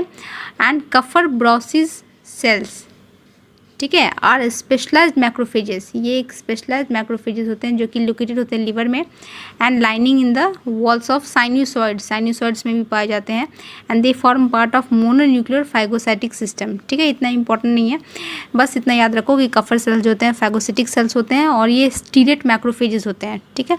नेक्स्ट क्वेश्चन है the pH of the HCl secreted in human stomach is about. हमें पता है कि हमारा जो स्टमक है, ठीक है, ह्यूमन बॉडी में जो स्टमक है उसमें गैस्ट्रिक ग्लैंड्स मौजूद है और उस गैस्ट्रिक ग्लैंड से HCl का सीक्रेशन होता है, ठीक है। पिछले वीडियो में पिछले क्वेश्चन में मैंने बताया था कि HCl के साथ साथ एक कैसल्स इंट्रिंसिक फैक्टर होता है, ये भी रिलीज़ किया जाता है गैस्ट्रिक ग्लैंड्स के द्वारा ही, ठीक है। तो वही कह रहा है जो HCl है, HCl का pH कितना होता है जो कि हमारे पेट में सीक्रेट किया जाता है, ठीक है। तो इसका जवाब है 1.5 to 3.5, ठीक है। वैसे भी ये एसिडिक होता है हमें पता है, तो HCl एसिडिक होगा तो इसका pH क्या होगा? कम ही होगा। 6 to 6.5 तो होगा नहीं क्योंकि ये न्यूट्रल की तरफ हो जाएगा। 0 to 0.5 ये तो एकदम ही बेकार है, ठीक है, क्योंकि जनरली जो सब्सटेंसेस का pH होता है वो 1 से मापा जाता है, ठीक है। उसके बाद 6.5 to 7.5 ये भी नहीं होगा, तो एलिमिनेशन टेक्निक से भी आप ऑप्शन सी पे ही आओगे, ठीक है। तो ऑप्शन सी हमारा इसका सही जवाब होगा। ठीक है, इसके साथ ही साथ यहाँ पे कुछ और एडिशनल इन्फॉर्मेशन दे रखा है जिस पे हम लोग नज़र डाल देते हैं। जैसे कि बाइल जूस जो कि हमारे गॉल ब्लैडर में प्रेजेंट होता है, इस बाइल जूस का पीएच कितना होता है? तो इस बाइल जूस का पीएच होता है 6.5 to 7.5। ठीक है, सलाइवा जो कि हमारे माउथ में प्रेजेंट होता है, ठीक है, जिसको कि हम लोग लार कहते हैं, तो उस लार का पीएच कितना होता है? तो 6 to 6.5 होता है। ठीक है, ये भी पूछा जाता है क्वेश्चन, याद रखना, ये बहुत इंपॉर्टेंट हो जाता है। सलाइवा का पीएच पूछा जाता है, 6 to 6.5 होता है। ठीक है, उसके बाद HCl का पीएच हमने देख लिया 1.5 to 3.5 होता है। तो ये तीनों डाटा बहुत इंपॉर्टेंट है। ठीक है, हमारे पेट में जो गैस्ट्रिक ग्लैंड्स है उससे जो HCl सीक्रेट होता है उसका पीएच कितना है? 1.5 to 3.5। जो हमारा मुंह में लार होता है, ठीक है, सलाइवा होता है, उसका पीएच है 6 to 6.5। और जो गॉल ब्लैडर में बाइल जूस स्टोर किया जाता है उसका पीएच है 6.5 to 7.5। क्लियर हो गया? नेक्स्ट क्वेश्चन कहता है night blindness is cause due to deficiency of. देखो कितना आसान है। ठीक है, नाइट ब्लाइंडनेस अभी हमने देखा कि ये विटामिन ए की कमी से होता है। ठीक है, तो इसका ऑप्शन ए इसका सही जवाब होगा। ठीक है, कुछ और इसके बारे में इंफॉर्मेशन देख लेते हैं। विटामिन ए को हमने बताया था, इसको रेटिनॉल कहते हैं। ठीक है, it plays a important role in transforming nerve impulses into images in the retina. ठीक है, स्वाभाविक है क्योंकि ये आँखों की दृष्टि से जुड़ा हुआ है, इसीलिए कह रहा है कि ये क्या करता है, विटामिन ए जो है ये इंपॉर्टेंट रोल प्ले करता है इन ट्रांसफॉर्मिंग नर्व इम्पल्सेस। ठीक है, नर्व इम्पल्सेस को ये इमेजेस में कन्वर्ट करता है। कहाँ पे? तो रेटिना में। ठीक है, और रेटिना एक लाइट सेंसिटिव एरिया होता है। ठीक है, जहाँ पे क्या होता है, किसी भी ऑब्जेक्ट का इमेज बनता है जिसके बाद हम उसे देख सकते हैं। ठीक है, मेन सोर्स क्या होता है विटामिन ए का? ठीक है, विटामिन ई का मेन स्रोत क्या है? तो वो होता है बीटा कैरोटीन। ठीक है, तो ऐसा कोई भी फल सब्जी जिसमें कि बीटा कैरोटीन प्रचुर मात्रा में मौजूद है तो वो हमें खाना चाहिए, जिससे कि हमें विटामिन ए आराम से मिल सके। ठीक है, और ऐसा कुछ फूड सोर्सेज हैं yellow, red and green leafy vegetables, जैसे कि पालक हो गया जिसको स्पिनच कहते हैं, गाजर हो गया, ठीक है, स्वीट पोटैटो हो गया, ठीक है, जिसको शकरकंद कहते हैं, लाल कलर के जो शिमला मिर्च होते हैं, रेड पेपर्स, वो हो गया, डेयरी प्रोडक्ट्स हो गए, ठीक है, जैसे दूध, दही, मक्खन, ठीक है, लिवर हो गया जिसको कलेजी कहते हैं, फ़िश हो गया, ठीक है, मछली हो गया, और फोर्टिफाइड सीरियल्स, ठीक है, मतलब ऐसे जो मल्टीग्रेन सीरियल्स होते हैं, ठीक है, अनाज होते हैं, ये सभी बहुत ही अच्छे स्रोत माने जाते हैं विटामिन ए का। ठीक है, तो आँखों में अगर किसी तरह का कोई दिक्कत है, प्रॉब्लम है, ठीक है, विटामिन ए की कमी से हो रहा है, तो इन सभी चीज़ों को लेना चाहिए जिससे कि क्या हो, हमारे डाइट में इस तरह के बीटा कैरोटीन मौजूद हो और विटामिन ए की डेफिशिएंसी की पूर्ति की जा सके। नेक्स्ट क्वेश्चन कहता है pyloric extract contents the hormone. ठीक है, पाइलोरिक एक्सट्रैक्ट में कौन सा हार्मोन मौजूद होता है? अब देखो, ये हमारा स्टमक का डायग्राम है। ठीक है, स्टमक के डायग्राम में आपको दिख रहा होगा कि ये जो पोर्शन है इसको कहते हैं पाइलोरिक एंट्रम। ठीक है, the lower part of the stomach is known as pyloric stomach. ठीक है, तो ये जो पाइलोरिक एंट्रम है इसी में प्रेजेंट होता है जी सेल्स। क्या प्रेजेंट होता है? जी सेल्स मौजूद होते हैं। ठीक है, और इस जी सेल्स का काम क्या है? इस जी सेल्स का काम है कि ये गैस्ट्रिन हार्मोन प्रोड्यूस करते हैं। ठीक है, और ये गैस्ट्रिन हार्मोन जो है वो क्या करता है? स्टिमुलेट करता है गैस्ट्रिक ग्लैंड को कि वो HCl सीक्रेट कर सके। क्या सीक्रेट कर सके? तो HCl सीक्रेट कर सके। ठीक है, और ये जो जी सेल्स है ये ना केवल पाइलोरिक स्टमक में प्रेजेंट होता है बल्कि कुछ अमाउंट में जो है ये डियोडेनम और कुछ पैनक्रियाज में भी मौजूद होता है। ठीक है, तो ये जी सेल्स जो है वो पैनक्रियाज के साथ साथ जो है कहाँ मौजूद होता है? तो डियोडेनम में भी प्रेजेंट होता है। ठीक है, क्लियर है? क्लियर हो गया? तो कुछ जी सेल्स जो है वो पैनक्रियाज और डियोडेनम में भी मौजूद होता है। ठीक है, यहाँ पे आप लोग देख रहे होगा, इसी को कहते हैं डियोडेनम। ठीक है, ये जो हमारा पोर्शन है ना, जिससे कि ये स्टमक जो है वो स्मॉल इंटेस्टाइन को कनेक्ट करने का काम कर रहा है। ठीक है, यहाँ से क्या हो रहा है, यहाँ पे ये स्मॉल इंटेस्टाइन से कनेक्ट हो जाएगा, राइट, इस तरह से कनेक्ट हो जाएगा स्मॉल इंटेस्टाइन से। तो इस पोर्शन को क्या कहते हैं? रुकिए, ये जो ये वाला पोर्शन है इसको क्या कहा जाता है? डियोडेनम कहा जाता है, राइट, क्लियर हो गया? और ये वाला जो पोर्शन है उसको कहते हैं कार्डियक।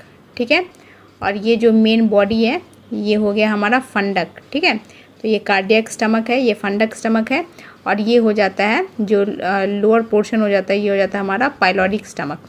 क्लियर हो गया? तो इस तरह से मुख्य रूप से हम लोग स्टमक को 3 भागों में विभाजित करते हैं, कार्डियक स्टमक, फंडक स्टमक और पायरोडिक स्टमक। ठीक है, मैंने मस्कुलर जो क्लासिफिकेशन के बारे में बताया था कि गैस्ट्रो इंटेस्टिनल ट्रैक्ट में जो है किस तरह से मसल्स का विभाजन होता है। तो यहाँ पे आप लोग देख सकते हो, यहाँ पे आप लोग देख सकते हो, ये जो है लॉन्गिट्यूडनल लेयर है, सर्कुलर लेयर है, ऑब्लिक लेयर है। ठीक है, तो ये सभी क्या है, मस्कुलर एक्सटर्ना है। ठीक है, मसल्स का क्लासिफिकेशन है। क्लियर आ गया। फिर यहाँ पे एक पायलोडिक स्फिंक्टर होता है। ठीक है, जो कि क्या करता है, रेगुलेट करता है opening and closing of pyloric antrum. ठीक है, पायलोरिक एंट्रम के ओपनिंग और क्लोजिंग को रेगुलेट करने का काम कौन करता है, पायलोरिक स्फिंक्टर। क्लियर हो गया। तो ये सब मोटे मोटे से कुछ लेबलिंग थे स्टमक के बारे में जो कि पता होने चाहिए हम सभी को। क्लियर है। ठीक है, तो इस क्वेश्चन का आंसर क्या होगा, गैस्ट्रिन होगा कि pyloric extract contains the hormone gastrin. ठीक है, और गैस्ट्रिन जो है एक तरह का पेप्टाइड हार्मोन होता है। ठीक है, और ये क्या करता है, स्टिमुलेट करता है किसका सीक्रेशन, तो HCl का सीक्रेशन। और ये HCl का सीक्रेशन कहाँ से होता है, तो पैराइटल सेल्स या इसी को ऑक्जेंटिक सेल्स कहते हैं ऑफ गैस्ट्रिक ग्लैंड। ठीक है, and it is released by G cells right in the pyloric antrum of the stomach, duodenum and pancreas. मैंने बताया था ना कि G सेल्स जो है स्टमक के साथ साथ डिओडेनम और पैनक्रियाज में भी मौजूद होते हैं। ठीक है, नेक्स्ट क्वेश्चन कहते हैं liver perform several functions, one of these functions is. ठीक है, लिवर जो है अलग अलग तरह के फंक्शंस परफॉर्म करते हैं। इसमें से जो मोस्ट इम्पॉर्टेंट फंक्शन है वो क्या है, तो क्या ये हिस्टोलाइसिस करता है, नहीं। क्या ये प्रोटीन का डाइजेशन करता है, नहीं। क्या ये ग्लाइकोजेनेसिस करता है, हाँ बिल्कुल।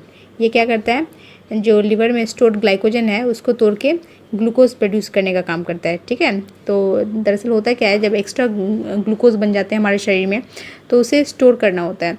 तो वो कहाँ स्टोर होते हैं, तो लिवर और मसल्स में स्टोर होते हैं। ठीक है, तो इसी लिवर में जो है क्या होता है, एक्स्ट्रा ग्लूकोज जो है वो ग्लाइकोजन के फॉर्म में स्टोर होते हैं और ज़रूरत पड़ने पे यही ग्लाइकोजन जो है वो टूट के क्या होता है, ग्लूकोज दे देता है। ठीक है, और इसी ग्लाइकोजन को जब टूटता है और ये ग्लूकोज बनाता है, ठीक है, तो उसको, इस प्रोसेस को हम लोग क्या कहते हैं, इस प्रोसेस को हम लोग कहते हैं ग्लाइकोजेनोलाइसिस। क्या कहते हैं, ग्लाइकोजेनेसिस। ठीक है, माफ़ कीजिए, इसको कहते हैं ग्लाइकोजेनोलाइसिस। ठीक है, मतलब ग्लाइकोजन टूट रहा है ना, लाइसिस हो रहा है, ब्रेकडाउन हो रहा है, ग्लाइकोजेनोलाइसिस। ठीक है, ग्लाइकोजन का टूटना, इसको, इस प्रोसेस को कहते हैं ग्लाइकोजेनोलाइसिस। लेकिन लिवर में जब ये एक्स्ट्रा ग्लूकोज, ठीक है, जब इस तरह से बनेगा तो इसको कहेंगे ग्लाइकोजेनोलाइसिस। लेकिन जब यही उल्टा प्रोसेस होगा, मतलब ग्लूकोज जो है वो ग्लाइकोजन में स्टोर्ड होगा, तो इसको कहेंगे ग्लाइकोजेनेसिस। इसको क्या कहेंगे, ग्लाइकोजेनेसिस, मतलब ग्लाइकोजन का फॉर्मेशन हो रहा है, ग्लाइकोजेनेसिस कहते हैं। ठीक है, तो लिवर में क्या होता है, ये बनता है ना, देखो ये दोनों जो है वो मेन फंक्शन होता है। ये पहला स्टेप है। ठीक है, जिसमें कि एक्स्ट्रा ग्लूकोज जो है वो स्टोर हो जाता है लिवर में in the form of glycogen, और इस प्रोसेस को कहते हैं ग्लाइकोजेनेसिस। ठीक है, तो यही लिवर का मेन फंक्शन है। ठीक है, लेकिन जब ज़रूरत पड़ता है तो ये ग्लाइकोजन जो है वो टूट के ग्लूकोज दे देता है, और इस तरह से ग्लाइकोजन के ब्रेकडाउन को कहते हैं ग्लाइकोजेनोलाइसिस। ठीक है, लाइसिस का मतलब होता है क्या, ब्रेकडाउन, और जेनेसिस का मतलब होता है क्या, फॉर्मेशन, सिंथेसिस। ठीक है, तो ग्लाइकोजन बन रहा है लिवर में और उसके बाद फिर ज़रूरत पड़ने पे ये टूट भी जाता है। ठीक है, टूट के एक्स्ट्रा ग्लूकोज दे देता है शरीर को। ठीक है, जब इसकी ज़रूरत पड़ती है। तो आगे देखते हैं। क्लियर हो गया। तो लीवर का एक इम्पॉर्टेंट फंक्शन क्या होता है, ग्लाइकोजेनेसिस। ठीक है, ग्लाइकोजन का बनना। ठीक है, लीवर का और भी इम्पॉर्टेंट फंक्शंस होता है, मल्टीपल फंक्शंस होता है, जैसे कि ये क्या करता है, secretion of bile juice for lipid and vitamin decomposition. ठीक है, लीवर जो है वो हेल्प करता है बाइल जूस को सीक्रेट होने में, जिससे कि लिपिड और विटामिन का डिकम्पोजिशन हो सके। ठीक है, और उसके बाद जो है preparation of blood plasma proteins. ठीक है, ब्लड प्लाज्मा के प्रोटीन्स को बनने में भी हेल्प करता है, जो कि इनेबल करता है ब्लड क्लॉटिंग। ठीक है, ब्लड क्लॉटिंग के फंक्शन में ये हेल्पफुल होता है। उसके अलावा जो है डिटॉक्सिफिकेशन। ठीक है, ये सभी जो है लिवर का ही काम है। क्लियर है। नेक्स्ट क्वेश्चन है, इंटेस्टाइन ऑफ कार्निवोरस फिश। ठीक है, कार्निवोरस फिश, जो मांसाहारी मछली होती है, उसका जो आंत होता है वो कैसा होता है, मतलब उसकी लंबाई कैसी होती है। शाकाहारी मछली के कंपैरिजन में जो है जो कार्निवोरस यानी मांसाहारी मछली होती है उसकी आंत छोटी होती है, सेम साइज़ की होती है या उससे बड़ी होती है। ठीक है, तो इसका हमारा सही जवाब होगा, इसका हमारा सही जवाब है ऑप्शन ए, स्मॉलर होती है। ठीक है, smaller than that of herbivorous fish. ठीक है, तो एक तो यहाँ पे जानकारी ये हमें रखना है कि फ़िश जो है वो दोनों तरीके की हो सकती है, मतलब शाकाहारी मछली भी होती है और मांसाहारी मछली भी होती है। ठीक है, तो हर्बीवोरस फिश जो है उसका इंटेस्टाइन जो है वो क्या होता है, ज़्यादा लंबा होता है as compared to carnivorous fish. ठीक है, वैसे भी आप लोग को पता होगा कि जो भी हर्बीवोरस एनिमल्स होते हैं, जो भी शाकाहारी प्राणी होते हैं, उनकी आंत जो है ना मांसाहारी जीव जंतुओं के कंपैरिजन में जो है, मांसाहारी पशुओं के कंपैरिजन में आंत जो है शाकाहारी शाकाहारी जीवों की आंत जो है वो लंबी होती है। ठीक है, तो herbivorous animals, right, herbivorous animals have larger intestine as compared to carnivorous animals. ठीक है, तो वही कॉन्सेप्ट यहाँ पे भी है कि जो लेंथ होता है हर्बीवोरस का वो क्या होता है, लॉन्गर होता है than those of omnivorous and these were longer than those of carnivorous. ठीक है, हर्बीवोरस कंज्यूम प्रोड्यूसर्स, हमें सभी पता है शाकाहारी जो है वो प्लांट्स खाते हैं। ठीक है, जो कि कंटेन करता है cellulose in the cell wall of their cells. ठीक है, अब चूँकि ये शाकाहारी जो है वो पौधे खाते हैं और पौधों में क्या होता है, सेलुलोज प्रेजेंट होता है उनके सेल वॉल में, और इन सेलुलोज को पचाना जो है ना वो काफ़ी मशक्क़त भरा होता है, काफ़ी टाइम टेकिंग होता है। तो इसीलिए जो है शाकाहारी का गट जो है, शाकाहारी का जो गैस्ट्रोइंटेस्टिनल ट्रैक्ट होता है वो काफ़ी लंबा होता है as compared to the gut या जीआई ट्रैक्ट, ठीक है, ऑफ कार्निवोरस। क्लियर हो गया, तो ये हमारा एक्सप्लेनेशन है कि क्यों भाई शाकाहारियों का जो आंत होता है वो कम होता है लंबाई में एज़ कम्पेयर टू, माफ़ कीजिए, शाकाहारी का जो आंत होता है वो ज़्यादा लंबा होता है एज़ कम्पेयर टू मांसाहारी। ठीक है, क्यों, क्योंकि शाकाहारी पौधे खाते हैं, पौधे में सेलुलोज होते हैं, सेलुलोज को पचाना बहुत कठिन होता है, उसमें बहुत टाइम लगता है, इसीलिए उनका पाचन तंत्र जो है, उनका जो आंत होता है उसकी लंबाई ज़्यादा होती है। ठीक है, आगे बढ़ते हैं। नेक्स्ट क्वेश्चन है, tocopherol is mainly stored in. ठीक है, टोकोफेरॉल अभी हमने बताया विटामिन ई को कहते हैं। ठीक है, इसको ब्यूटी विटामिन भी कहते हैं। ब्यूटी विटामिन मतलब सौंदर्य का विटामिन है ये। आपने देखा होगा कई महिलाओं को जो है एक हरे कलर की टैबलेट होती है। ठीक है, वो किस चीज़ की टैबलेट होती है, तो विटामिन ई की टैबलेट होती है। वो एक कॉस्मेटिक्स में मिला के जो है अपने चेहरे पे अप्लाई करती हैं। ठीक है, इससे चेहरे पे चमक आता है। क्लियर है, तो ये एक ब्यूटी विटामिन भी होता है। साथ ही साथ इसको एंटी स्टेरिलिटी विटामिन भी कहते हैं, क्योंकि ये विटामिन ई की कमी होने से जो है कपल्स जो है वो इनफर्टिलिटी की शिकायत देख सकते हैं। ठीक है, तो इससे क्या होता है, एंटी स्टेरिलिटी विटामिन है। ठीक है, तो विटामिन ई का प्रचुर मात्रा में बॉडी में उपलब्ध होना बहुत ही इंपॉर्टेंट होता है एक फर्टाइल कपल के लिए। ठीक है, या कपल जो भी कंसीव करना चाहते हैं उनके लिए जो है विटामिन ई का प्रचुर मात्रा लेना बहुत इंपॉर्टेंट हो जाता है। ठीक है, tocopherol is a fat soluble vitamin. Clear है, मतलब ये वसा में घुलने वाला विटामिन होता है। आपको पता होगा वाटर सोल्यूबल विटामिन केवल दो ही है, एक है विटामिन बी और दूसरा है विटामिन सी। ठीक है, विटामिन बी में पूरा विटामिन बी कॉम्प्लेक्स आ गया। ठीक है, और विटामिन सी जो एस्कॉर्बिक एसिड होता है, ये केवल यही दोनों ऐसा विटामिन है जो कि पानी में घुलने वाले हैं, वाटर सोल्यूबल है। और बाकी जितना भी विटामिन ए हो गया, डी हो गया, ई हो गया, के हो गया, ये सभी के सभी क्या है, तो हमारे वसा में घुलने वाले यानी फैट सोल्यूबल होता है। क्लियर है, ठीक है, तो ये याद रखना। उसके बाद जो है ये मेनली स्टोर होता है एडिपोज फैटी टिश्यू में। ठीक है, और लिवर में। तो इसका स्टोरेज कहाँ होता है, तो एडिपोज फैटी टिश्यू में और लिवर में ये स्टोर होता है। साथ ही साथ अल्फ़ा टोकोफेरॉल, ठीक है, जो अल्फ़ा टोकोफेरॉल होता है ना, ये मोस्ट कॉमन फॉर्म है विटामिन ई का। क्लियर है, अल्फ़ा टोकोफेरॉल ये मोस्ट कॉमन फॉर्म है विटामिन ई का, जो कि करीब 90% of vitamin E in the blood compose करता है। क्लियर हो गया, ठीक है, याद रखना। विटामिन बी और सी जो है वाटर सोल्यूबल होता है, बाकी ये चारों ए, डी, ई और के फैट सोल्यूबल होता है। आगे देखते हैं। देखो नेक्स्ट क्वेश्चन कहता है, which of the following vitamins is essential for normal vision.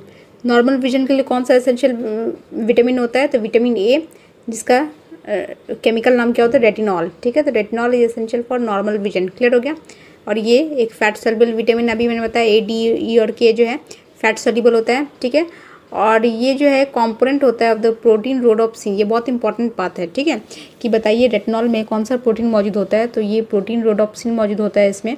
और इसके डेफिशिएंसी से नाइट ब्लाइंडनेस हो सकता है। और इसका मेन सोर्स क्या है, तुमको अंडा हो गया, उसके बाद दूध हो गया, बटर हो गया, ठीक है, कलेजी हो गया, उसके बाद फिश ऑयल हो गया। ठीक है, all this things. Next question है vitamin A is responsible for, फिर से क्या है, रिपीटेड क्वेश्चन है कि विटामिन ए जो है किस चीज़ के लिए रिस्पॉन्सिबल है। देखो अभी जल्दबाजी में मैंने रोडिज्म में टिक लगा दिया था, जबकि ये गलत है। ठीक है, रोडिज्म नाम का कोई बीमारी नहीं होता है। पेलाग्रा होता है जो कि विटामिन B5 की कमी से होता है। नाइट ब्लाइंडनेस विटामिन ए की कमी से होता है। तो विटामिन ए जो है वो नाइट ब्लाइंडनेस के लिए रिस्पॉन्सिबल है। ठीक है, विटामिन ए की कमी होगी तो आँख में क्या हो जाएगा, रतौंधी हो जाएगा, दैट मीन्स नाइट ब्लाइंडनेस हो जाएगा। ठीक है, नेक्स्ट क्वेश्चन है the chemical nature of bile salts is. Bile salts का केमिकल नेचर क्या होता है, तो स्टीरॉयड होता है। ठीक है, याद रखना बाइल सॉल्ट्स जो है वो स्टीरॉयड इन नेचर होता है। ठीक है, और ये बाइल जो है रिलीज़ होते हैं गॉल ब्लैडर में। ठीक है, गॉल ब्लैडर से रिलीज़ होते हैं डिओडनम में। ठीक है, और इसमें जो है करीब 92% वाटर होता है, 6% बाइल सॉल्ट्स होते हैं, और कुछ 0.3% के करीब जो है बाइल पिगमेंट होता है, बिलीरुबिन और बिलीवर्डिन। ठीक है, बाइल एसिड भी प्रेजेंट होता है, कुछ परसेंटेज में कोलेस्ट्रॉल, लेसिथिन, ये सभी मौजूद होते हैं। ठीक है, इसके अलावा जो है बाइल सॉल्ट्स में NaCl नामक इनऑर्गेनिक सॉल्ट भी होता है। ठीक है, इसके अलावा सोडियम बाइकार्बोनेट और सोडियम ग्लाइकोलेट और सोडियम टोरोकोलेट। ठीक है, ये सभी कॉम्पोजिशन भी इसमें मौजूद होते हैं। ठीक है, तो बस ध्यान रखना है कि बाइल सॉल्ट्स स्टीरॉयड नेचर होता है, और इसमें जो है करीब 92% वाटर होता है, और बाकी जो है थोड़े अमाउंट में कुछ बाइल पिगमेंट्स होते हैं, जैसे कि बिलीरुबिन, बिलीवर्डिन, कुछ बाइल सॉल्ट्स होते हैं जैसे कि सोडियम क्लोराइड हो गया, NaCl, Na2CO3। ठीक है, सोडियम बाइकार्बोनेट होता है, सोडियम ग्लाइकोलेट, सोडियम टोरोकोलेट। ठीक है, इन सभी नामक सॉल्ट्स मौजूद होते हैं। इसके अलावा कुछ खास इसमें नहीं है। नेक्स्ट क्वेश्चन है molecule of sucrose consist of. आपको पता है कि सुक्रोज को जब हम डिकम्पोज करते हैं तो हमें क्या मिलता है, ग्लूकोज प्लस फ्रक्टोज मिलता है। ठीक है, तो ये NCERT में भी साफ साफ दे रखा है। क्लियर है, तो एक मॉलिक्यूल ऑफ सुक्रोज में जो है क्या होता है, एक ग्लूकोज का मॉलिक्यूल होता है और एक फ्रक्टोज का मॉलिक्यूल होता है, यानी ऑप्शन सी इसका सही जवाब है। क्लियर हो गया। वहीं अगर एक मॉलिक्यूल ऑफ गैलेक्टोज कहता है तो क्या होगा, तो गैलेक्टोज को तोड़ने पे हमें लैक्टोज मिलता है। ठीक है, उसके बाद जो है सिर्फ इतना ही नहीं, इस क्वेश्चन में ये भी याद रखो कि सुक्रोज के तोड़ने पे ग्लूकोज प्लस फ्रक्टोज तो बनता ही है, साथ ही साथ कौन सा एंजाइम इन्वॉल्व होता है, तो इन्वर्टेज एंजाइम होता है। ठीक है, तो इन्वर्टेज एंजाइम जो है उसके प्रेजेंस में सुक्रोज जो है वो डिकम्पोज होता है ग्लूकोज प्लस फ्रक्टोज में। क्लियर हो गया। नेक्स्ट क्वेश्चन कहता है just as HCl is to pepsinogen so is. ठीक है, मतलब जिस तरह से HCl का रिलेशन पेप्सिनोजेन के साथ है, बिल्कुल उसी तरह का रिलेशन इनमें से किन ऑप्शन में है, तो इसका सही जवाब होगा ऑप्शन ए। ठीक है, कैसे, तो हम बताते हैं। देखो HCl का पहले क्या रिलेशन है पेप्सिनोजेन से, वो समझ लो, उसके बाद समझ में आएगा किस तरह से एंटीरोकाइनेज का रिलेशन ट्रिप्सिनोजेन से। ठीक है, इसको हम अच्छे से ब्लैंक पेपर पर समझाते हैं। अब देखो पेप्सिनोजेन का क्या रिलेशन है HCl के साथ, तो देखो दरअसल पेप्सिनोजेन जो होता है वो इनएक्टिव फॉर्म में होता है। ठीक है, और उसको एक्टिवेट करने का काम करता है HCl। ठीक है, यानी ये HCl के एक्शन से ही जो है एक्टिव हो पाता है। Inactive pepsinogen becomes active pepsin in presence of HCl और by the action of HCl। ठीक है, बिल्कुल ऐसा ही काम कुछ एंटीरोकाइनेज और काइमोट्रिप्सिन से भी रिलेटेड है। ठीक है, देखो कैसे, ये देखो यहाँ पे इनएक्टिव ट्रिप्सिनोजेन। ठीक है, ट्रिप्सिनोजेन जो होता है वो भी इनएक्टिव फॉर्म में होता है, उसको एक्टिव करने का काम कौन करता है, एंटीरोकाइनेज। ठीक है, तो ये इनएक्टिव ट्रिप्सिनोजेन जो है वो कन्वर्ट होता है एक्टिव ट्रिप्सिन में इन प्रेजेंस और by the action of enterokinase. ठीक है, तो इस तरह से जो है HCl का जो रिलेशन पेप्सिनोजेन के साथ है, बिल्कुल वही रिलेशन जो है और वही फंक्शन जो है एंटीरोकाइनेज का ट्रिप्सिनोजेन के साथ है। ठीक है, और ये फिर एक्टिव ट्रिप्सिन जो है फर्दर क्या करता है, जो इनएक्टिव पैनक्रियाटिक एंजाइम्स होते हैं जैसे कि काइमोट्रिप्सिनोजेन, उसके बाद कार्बोक्सीपेप्टिडेजेस, ठीक है, उन सभी को एक्टिव करने का काम करता है। क्लियर हो गया? तो इसका सही जवाब क्या होगा? Option A. क्लियर हो गया? HCl का क्या रिलेशन है पेप्सिनोजेन के साथ? बिल्कुल वही रिलेशन जो है एंटेरोकाइनेज का ट्रिप्सिनोजेन के साथ है। ठीक है, आगे देखते हैं। आप लोग चाहो तो इसको यहाँ पे एक्सप्लेनेशन में पढ़ लेना। ठीक है, ये सभी वही चीज़ लिखा हुआ है। ठीक है, नेक्स्ट क्वेश्चन कहता है hormone which stimulates the secretion of pancreatic juice. ठीक है, वो कौन सा हार्मोन है जो कि पैनक्रियाटिक जूस के सिक्रीशन को स्टिमुलेट करने का काम करता है? क्लियर हो गया? तो इसका सही जवाब होगा option B, secretin. Secretin hormone है जो कि स्टिमुलेट करता है सिक्रीशन ऑफ पैनक्रियाटिक जूस। ठीक है, वहीं जो ऑप्शन ए है एंटेरोगैस्ट्रॉन, इसका काम है कि ये जो है गैस्ट्रिक ग्लैंड के सिक्रीशन को कंट्रोल करना। ठीक है, तो ये पेट में प्रेजेंट गैस्ट्रिक ग्लैंड के सिक्रीशन को कंट्रोल करने का काम करता है। ऑप्शन सी जो है गैस्ट्रिन, ये तो हमने पहले ही बताया है कि ये गैस्ट्रिक जूसेस को सिक्रीट करने का काम करता है। ठीक है, मतलब सिक्रीट करने को स्टिमुलेट करता है। ठीक है, ये हार्मोन जो है बेसिकली स्टिमुलेट करता है secretion of gastric juices from the gastric glands. उसके बाद है ऑप्शन डी जो है वो क्या कर रहा है, एंटीरोक्राइनिन। एंटीरोक्राइनिन जो है ये बेसिकली स्टिमुलेट करता है सिक्रीशन ऑफ इंटेस्टिनल जूस। ठीक है, आंतों से जो जूस निकलती है ना उसको सिक्रीशन करने का काम किसका होता है? तो एंटीरोक्राइनिन का। ठीक है, नेक्स्ट क्वेश्चन कहता है which of these are not digested in buccal cavity. Buccal cavity में से बकल कैविटी में दिए गए ऑप्शंस में से कौन सा किसका पाचन नहीं होता है? ठीक है, किसका डाइजेशन नहीं होता है? तो क्या ग्लूकोज का होता है? नहीं। क्या फैटी एसिड्स का होता है? नहीं। क्या प्रोटीन्स का होता है? नहीं। तो इसका मतलब नन ऑफ दीज। ठीक है, ऑप्शन डी होगा। इसमें से कोई भी डाइजेस्टेड नहीं होता है, कोई भी किसी का भी पाचन जो है वो बकल कैविटी में नहीं होता है। क्यों? क्योंकि बकल कैविटी में क्या होता है, बकल कैविटी में तो फूड जो है वो सलाइवा के साथ मिक्स होता है और उसमें सलाइवा में जो प्रेजेंट सलाइवरी एमाइलेज या टाइलिन एंजाइम है उसमें वो क्या करता है, स्टार्च को बस डेक्सट्रोज या माल्टोज में कन्वर्ट करने का काम करता है। राइट, और तो कुछ खास होता नहीं है इसमें।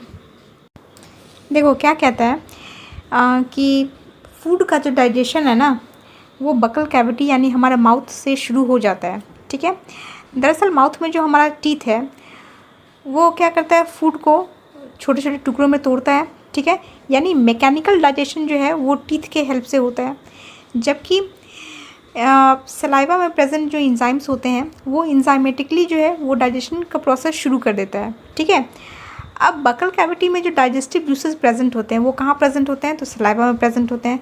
सलाइवा में जो मुख्य एंजाइम प्रेजेंट होता है, जो मेन एंजाइम प्रिंसिपल एंजाइम है वो है सलाइवरी एमाइलेज या टाइलिन। ठीक है, इसके अलावा माल्टेज एंजाइम भी होता है और लिंगुअल लाइपेज एंजाइम भी होता है। ठीक है, इस तीनों एंजाइम का मेन फंक्शंस क्या है? तो टाइलिन एंजाइम जो है वो स्टार्च पे काम करता है। ठीक है, माल्टोज एंजाइम जो है वो माल्टेज पे एक्ट करता है और लिंगुअल लाइपेज एंजाइम जो है वो लिपिड्स यानी फैट्स को तोड़ने में हेल्प करता है। ठीक है, हालांकि प्रोटीन्स को तोड़ने के लिए कोई पर्टिकुलर एंजाइम नहीं होता है सलाइवा में मौजूद। ठीक है, और जो ग्लूकोज और फैटी एसिड्स दे रखा है ऑप्शन ए और ऑप्शन सी में, ये बेसिकली स्टार्च और फैट का ब्रेकडाउन यानी डिकम्पोज्ड यानी टूटा हुआ प्रोडक्ट्स है। ठीक है, जिसका कि कोई फंक्शन नहीं होता है हमारे बकल कैविटी में, क्योंकि ये सभी डिकम्पोजिशन और ब्रेकडाउन जो है वो हमारे स्टमक में और इंटेस्टाइन में होते हैं। ठीक है, with the help of pancreatic enzymes और इंटेस्टिनल जूसेस। राइट, तो इसीलिए इसमें ऑप्शन डी इसका सही जवाब होगा। ठीक है, और याद रखना कि ये 3 तरह के एंजाइम्स इसमें प्रेजेंट होते हैं हमारे सलाइवा में और बकल कैविटी में। ठीक है, नेक्स्ट क्वेश्चन है eight which place digestion of glucose starts. तो देखो ग्लूकोज का डाइजेशन हमारे बकल कैविटी में ही शुरू हो जाता है, अभी मैंने बताया। ठीक है, क्योंकि होता क्या है कि ग्लूकोज पे जो है क्या होता है, जो माल्टोज है। ठीक है, माल्टोज क्या है, सिंपलेस्ट फॉर्म ऑफ ग्लूकोज है। तो माल्टोज जो है वो स्टार्च से टूट के निकलते हैं। ठीक है, तो दरअसल डाइजेशन ऑफ ग्लूकोज जो है वो शुरू तो हो जाता है बकल कैविटी में ही, लेकिन ये कंप्लीट होता है कहाँ? तो स्मॉल इंटेस्टाइन में। ठीक है, अलग अलग फेजेस से जब वो गुजरता है जब वो इंटेस्टिनल जूसेस से मिलता है, ठीक है, मिक्सअप होता है, तब जाके उसका प्रोसेस डाइजेशन का जो है कंप्लीट होता है। ठीक है, तो ग्लूकोज जो है वो एक सिंपल शुगर है। Digestion of starch in mouth, मैंने पहले ही बताया कि स्टार्च का डाइजेशन होता है और वो टूटता है डेक्सट्रोज और माल्टोज में। ठीक है, with the help of maltase enzyme and salivary amylase enzyme. ठीक है, और carbohydrates break down into sugar called glucose, ठीक है। The stomach and small intestine absorb the glucose, ठीक है। उसके बाद फिर फर्दर प्रोसेस जो है वो स्टमक और स्मॉल इंटेस्टाइन में कैरी आउट होता है। नेक्स्ट क्वेश्चन कहता है cirrhosis is caused by taking excess of, तो सभी को पता है सिरोसिस जो होता है वो अल्कोहल के एक्सेस कंजम्पशन के कारण होता है, ठीक है। इसका हालांकि कोई स्पेसिफिक सिम्टम्स नहीं होता है, बस ये देखने को मिलता है कि इसमें जो है पेशेंट जो है काफ़ी थका हुआ महसूस करता है, काफ़ी कमज़ोर महसूस करता है, काफ़ी समय में जो है लेग फूल जाती है, ठीक है, मतलब लेग में स्वेलिंग आ जाता है, और उसके बाद स्कॉर्पियन लाइक ब्लड वेसल्स, ये सभी कुछ जो है देखने को मिलता है, ठीक है। This disease can often be caused by drinking alcohol, having hepatitis B and hepatitis C, having high blood pressure, ठीक है। तो सिरोसिस जो है वो अकम्पनीड हो सकता है by the symptoms of hepatitis B, hepatitis C और हाई ब्लड प्रेशर, ठीक है। तो ये सभी कुछ ऑब्जर्व किए जा सकते हैं इस बीमारी से पीड़ित इंडिविजुअल्स में। नेक्स्ट क्वेश्चन कहता है of the following the hardest tissue in the human body is, ठीक है। आप सभी को पता है कि हमारे पूरे मानव शरीर में जो है सबसे जो हार्डेस्ट टिश्यू है, ठीक है, सबसे कड़ा ऊतक जो है वो कौन सा है, तो टीथ का इनामल है, ठीक है। टीथ का जो वाइटनिंग वाला पोर्शन होता है ना, उसी को इनामल कहते हैं, और ये अपर लेयर ऑफ टूथ होता है जो कि हार्डेस्ट टिश्यू होता है ह्यूमन बॉडी का। क्लियर हो गया। अगर हम स्ट्रॉन्गेस्ट बोन की बात करें तो सबसे जो मजबूत हड्डी होता है हमारे ह्यूमन बॉडी में वो होता है जॉ बोन, ठीक है, जबड़े का बोन। फिर टेंडन किसको कहते हैं और लिगामेंट किसको कहते हैं, ठीक है। टेंडन कहते हैं वो जो कि बोन को मसल से कनेक्ट करता है, और लिगामेंट कहते हैं वो जो कि बोन से बोन को कनेक्ट करता है, ठीक है। आपने कभी देखा होगा स्पोर्ट्समैन का लिगामेंट टूट जाता है, ठीक है। तो इसका मतलब जो दो हड्डियों के बीच में जो कनेक्शन रहता है ना उसका, वो थोड़ा सा डिस्प्लेस हो जाता है, ठीक है। तो लिगामेंट जो होता है वो एक ऐसा टिश्यू है जो कि कनेक्ट करने का काम करता है बोन टू बोन, और टेंडन जो है वो कनेक्ट करता है bone to muscles, right. Next question है cancer of stomach, liver and lungs, ठीक है। इसको क्या कहते हैं, तो इसको कहते हैं कार्सिनोमा, ठीक है। पेट के, लिवर का और लंग्स का जो कैंसर होता है उसको क्या कहा जाता है, इसको कहा जाता है कार्सिनोमा कहा जाता है। वहीं ल्यूकेमिया जो है वो ब्लड कैंसर को कहते हैं। सार्कोमा जो है वो कहते हैं हम लोग जो लिम्फ नोड या बोन का कैंसर होता है उसको कहते हैं सार्कोमा, ठीक है। और माइलोमा जो होता है वो होता है मसल से रिलेटेड एक बीमारी को कहते हैं, ठीक है। नेक्स्ट हो गया, नेक्स्ट क्वेश्चन कहते हैं pyruvic acid before combining with ऑक्जेलो acetic acid of citric acid cycle becomes, ठीक है। तो ये हमारा क्रेब्स साइकिल से जुड़ा हुआ है, ठीक है। क्रेब्स साइकिल का जो क्वेश्चन आएगा उसी में हम लोग इसको डील कर लेंगे, ठीक है। आप सभी ने पढ़ा होगा, क्रेब्स साइकिल पढ़ा होगा ना क्लास 11 में, ठीक है। क्रेब्स साइकिल से जुड़ा हुआ क्वेश्चन है कि किस तरह से पायरुविक एसिड जो है वो ऑक्जेलो एसिटिक एसिड के साथ जब कंबाइन करता है तो उससे पहले जो है वो एसिटाइल कोएंजाइम ए के साथ कंबाइन करता है, राइट। नेक्स्ट क्वेश्चन है zymogen cells of gastric glands produce. Next question कहता है zymogen cells of gastric glands produce, ठीक है। तो देखो गैस्ट्रिक ग्लैंड्स में कौन कौन सा सेल्स होता है पहले उसका जानकारी हमें होना चाहिए, उसके बाद ही हम बता सकते हैं कि इसके क्या क्या फंक्शंस है, राइट। तो देखो गैस्ट्रिक ग्लैंड जो है वो सबसे पहले तो ये जान लो कि गैस्ट्रिक जूस प्रोड्यूस करते हैं, ठीक है। और इसमें चार टाइप्स के सेल्स होते हैं, ठीक है। 4 types of cells are present in gastric glands, right, and each has a particular function. पहला होता है म्यूकस नेक सेल, ठीक है। जैसा कि नाम से ही क्लियर है कि म्यूकस नेक सेल है, मतलब ये म्यूकस सीक्रेट करने का काम करता होगा, ठीक है। दूसरा है पेराइटल और ऑक्जेंटिक सेल्स। पेराइटल और ऑक्जेंटिक सेल्स के बारे में हमने पीछे भी पढ़ा है कि ये जो है HCl सीक्रेट करता है, और एक कैसेल्स इंट्रिंसिक फैक्टर होता है वो सीक्रेट करने का काम होता है इसी पेराइटल और ऑक्जेंटिक सेल्स का, ठीक है। तीसरा हो गया चीफ और जाइमोजन सेल्स। चीफ और जाइमोजन सेल्स का काम होता है कि ये जो है pro enzyme of pepsin secret करता है, दैट इज़ पेप्सिनोजिन सीक्रेट करता है, ठीक है। तो चीफ और जाइमोजन सेल का काम क्या है, पेप्सिनोजेन एंजाइम सीक्रेट करता है, ठीक है। और ये पेप्सिनोजेन जो है वो इनएक्टिव फॉर्म में होता है, ठीक है, जब तक कि इस पे HCl एक्ट नहीं करता है तब तक ये एक्टिव पेप्सिन में कन्वर्ट नहीं होता है, ठीक है। चौथा है एंडोक्राइन सेल्स, जो कि सीक्रेट करता है गैस्ट्रिन हार्मोन। क्लियर हो गया? Antero endocrine cells. तो हमें पूछ क्या रहा है कि जाइमोजन सेल्स क्या प्रोड्यूस करता है। तो अभी देखो इस थर्ड पॉइंट में कि जाइमोजन सेल क्या प्रोड्यूस करता है, तो इनएक्टिव पेप्सिनोजन प्रोड्यूस करता है, यानी ऑप्शन डी हमारा इसका सही जवाब होगा। राइट? कितना आसान था। नेक्स्ट क्वेश्चन है, which of the following secretions associated with digestion does not have enzymes. ठीक है, मतलब इनमें से कौन से सीक्रीशंस जो है जो कि पाचन क्रिया से जुड़ा हुआ है लेकिन इसमें एंजाइम्स मौजूद नहीं होता है। तो सलाइवा में भी हमने देखा एंजाइम मौजूद होता है, गैस्ट्रिक जूस में भी एंजाइम्स मौजूद होता है, पैनक्रियाटिक जूस में भी एंजाइम्स मौजूद होता है। ऑड वन आउट कौन है? Option A, bile. यानी बाइल में क्या होता है, किसी भी तरह का कोई भी डाइजेस्टिव एंजाइम्स जो है वो प्रेजेंट नहीं होता है। ठीक है, और बाइल की अगर हम बात करें तो बाइल पिगमेंट जो होता है वो एक ग्रीनिश येलो पिगमेंट होता है जो कि अल्कलाइन नेचर का होता है। इसका पीएच होता है 7.6 to 7.7 और इसका बेसिकली काम है कि ये एसिडिक मीडियम ऑफ फूड को अल्कलाइन बना देता है। ठीक है, तो बाइल का बेसिकली यही काम है कि HCl के प्रेजेंस में जो फूड एसिडिक हो जाता है ना, उसको क्या करता है, अल्कलाइन नेचर का बना देता है। ठीक है, क्लियर हो गया? तो इसका इतना ही रोल होता है हमारे डाइजेशन प्रोसेस में। क्लियर है? आगे देखते हैं। देखो नेक्स्ट क्वेश्चन देखते हैं। नेक्स्ट क्वेश्चन कहता है, fats in our body are formed when. हमारे शरीर में चर्बी कब बनती है? तो हमारे शरीर में चर्बी तब बनती है जब ग्लाइकोजन का स्टोरेज फुल हो जाता है, मतलब जब एक्स्ट्रा ग्लूकोज जो है वो लिवर और मसल्स में स्टोर्ड हो जाता है ग्लाइकोजन के रूप में, उसके बावजूद भी कुछ एक्स्ट्रा कार्बोहाइड्रेट्स बच जाता है, तो उसे फैट्स में कन्वर्ट करके लॉन्ग टर्म स्टोरेज के लिए रख दिया जाता है। ठीक है, तो सबसे पहले क्या होता है कि जो एक्सेस कार्बोहाइड्रेट्स होते हैं उसको ग्लाइकोजन में स्टोर किया जाता है और इसको स्टोर करके लिवर और मसल्स में छोड़ दिया जाता है।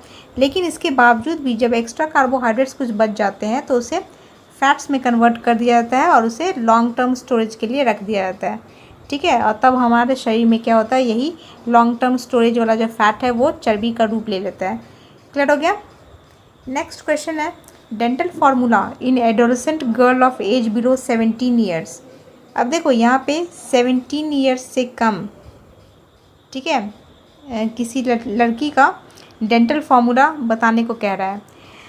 तो वैसे तो ह्यूमंस का डेंटल फार्मूला कितना होता है हमें पता है, 2123/2123, राइट? 2123/2123 होता है ह्यूमन डेंटल फार्मूला एक ह्यूमन एडल्ट का। ठीक है, लेकिन यहाँ पे कह रहा है कि 17 साल से कम उम्र की लड़की का बताना है कि डेंटल फार्मूला क्या होगा। तो 17 साल से कम उम्र की लड़की को क्या होगा, विजडम टीथ जो होता है ना, ठीक है, जो थर्ड मोलर होता है, जो विजडम टीथ होता है वो नहीं आ रहता है, क्योंकि ये जो आने की उम्र होता है विजडम टीथ की वो होता है 17 से 25 साल के बीच में। ठीक है, इसीलिए इसमें क्या होगा, थर्ड मोलर नहीं होगा, यानी एक एक दांत जो है ऊपर और नीचे वाले जबड़े में कम होगा, यानी इसका सही जवाब क्या होगा, 2122/2122। क्लियर हो गया? ठीक है, तो इसका सही जवाब होगा ऑप्शन डी। ठीक है, इसके अलावा हमें पता है कि दो तरीके के टीथ होते हैं, एक होता है मिल्क टीथ और दूसरा होता है परमानेंट टीथ। ठीक है, जो मिल्क टीथ होता है दूध के दांत होते हैं जो कि चिल्ड्रन में पाए जाते हैं, तो वो करीब 20 होता है। ठीक है, इसका डेंटल फार्मूला होता है 2102/2102। ठीक है, मतलब 10 ऊपर और 10 नीचे, यानी टोटल 20 दांत होते हैं दूध के दांत। जबकि जो परमानेंट दांत होते हैं, ठीक है, जो कि कभी नहीं टूटते हैं, वो होते हैं 32। ठीक है, 16 ऊपर में और 16 नीचे में, यानी 16 दूनी 32। ठीक है, तो इस तरह से 32 दांत ह्यूमन में होते हैं।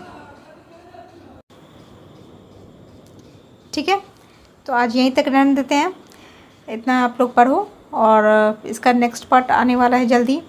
ठीक है, क्लियर हो गया? कोई डाउट होगा तो कमेंट में डाउट कीजिए, कमेंट में आप लोग लिखिएगा। ठीक है, और आप सभी टेलीग्राम ग्रुप से जुड़ जाइए। ठीक है, उसका हम लिंक दे देंगे आपको कमेंट में। क्लियर है? या डिस्क्रिप्शन में या कमेंट में आपको लिंक मिल जाएगा, आप लोग उसको ज्वाइन कर लेना। क्लियर है? वीडियो अच्छा लगा हो तो लाइक शेयर सब्सक्राइब ज़रूर करें और keep supporting focus only study YouTube channel. ठीक है, तो मिलते हैं नेक्स्ट वीडियो में। Thank you so much.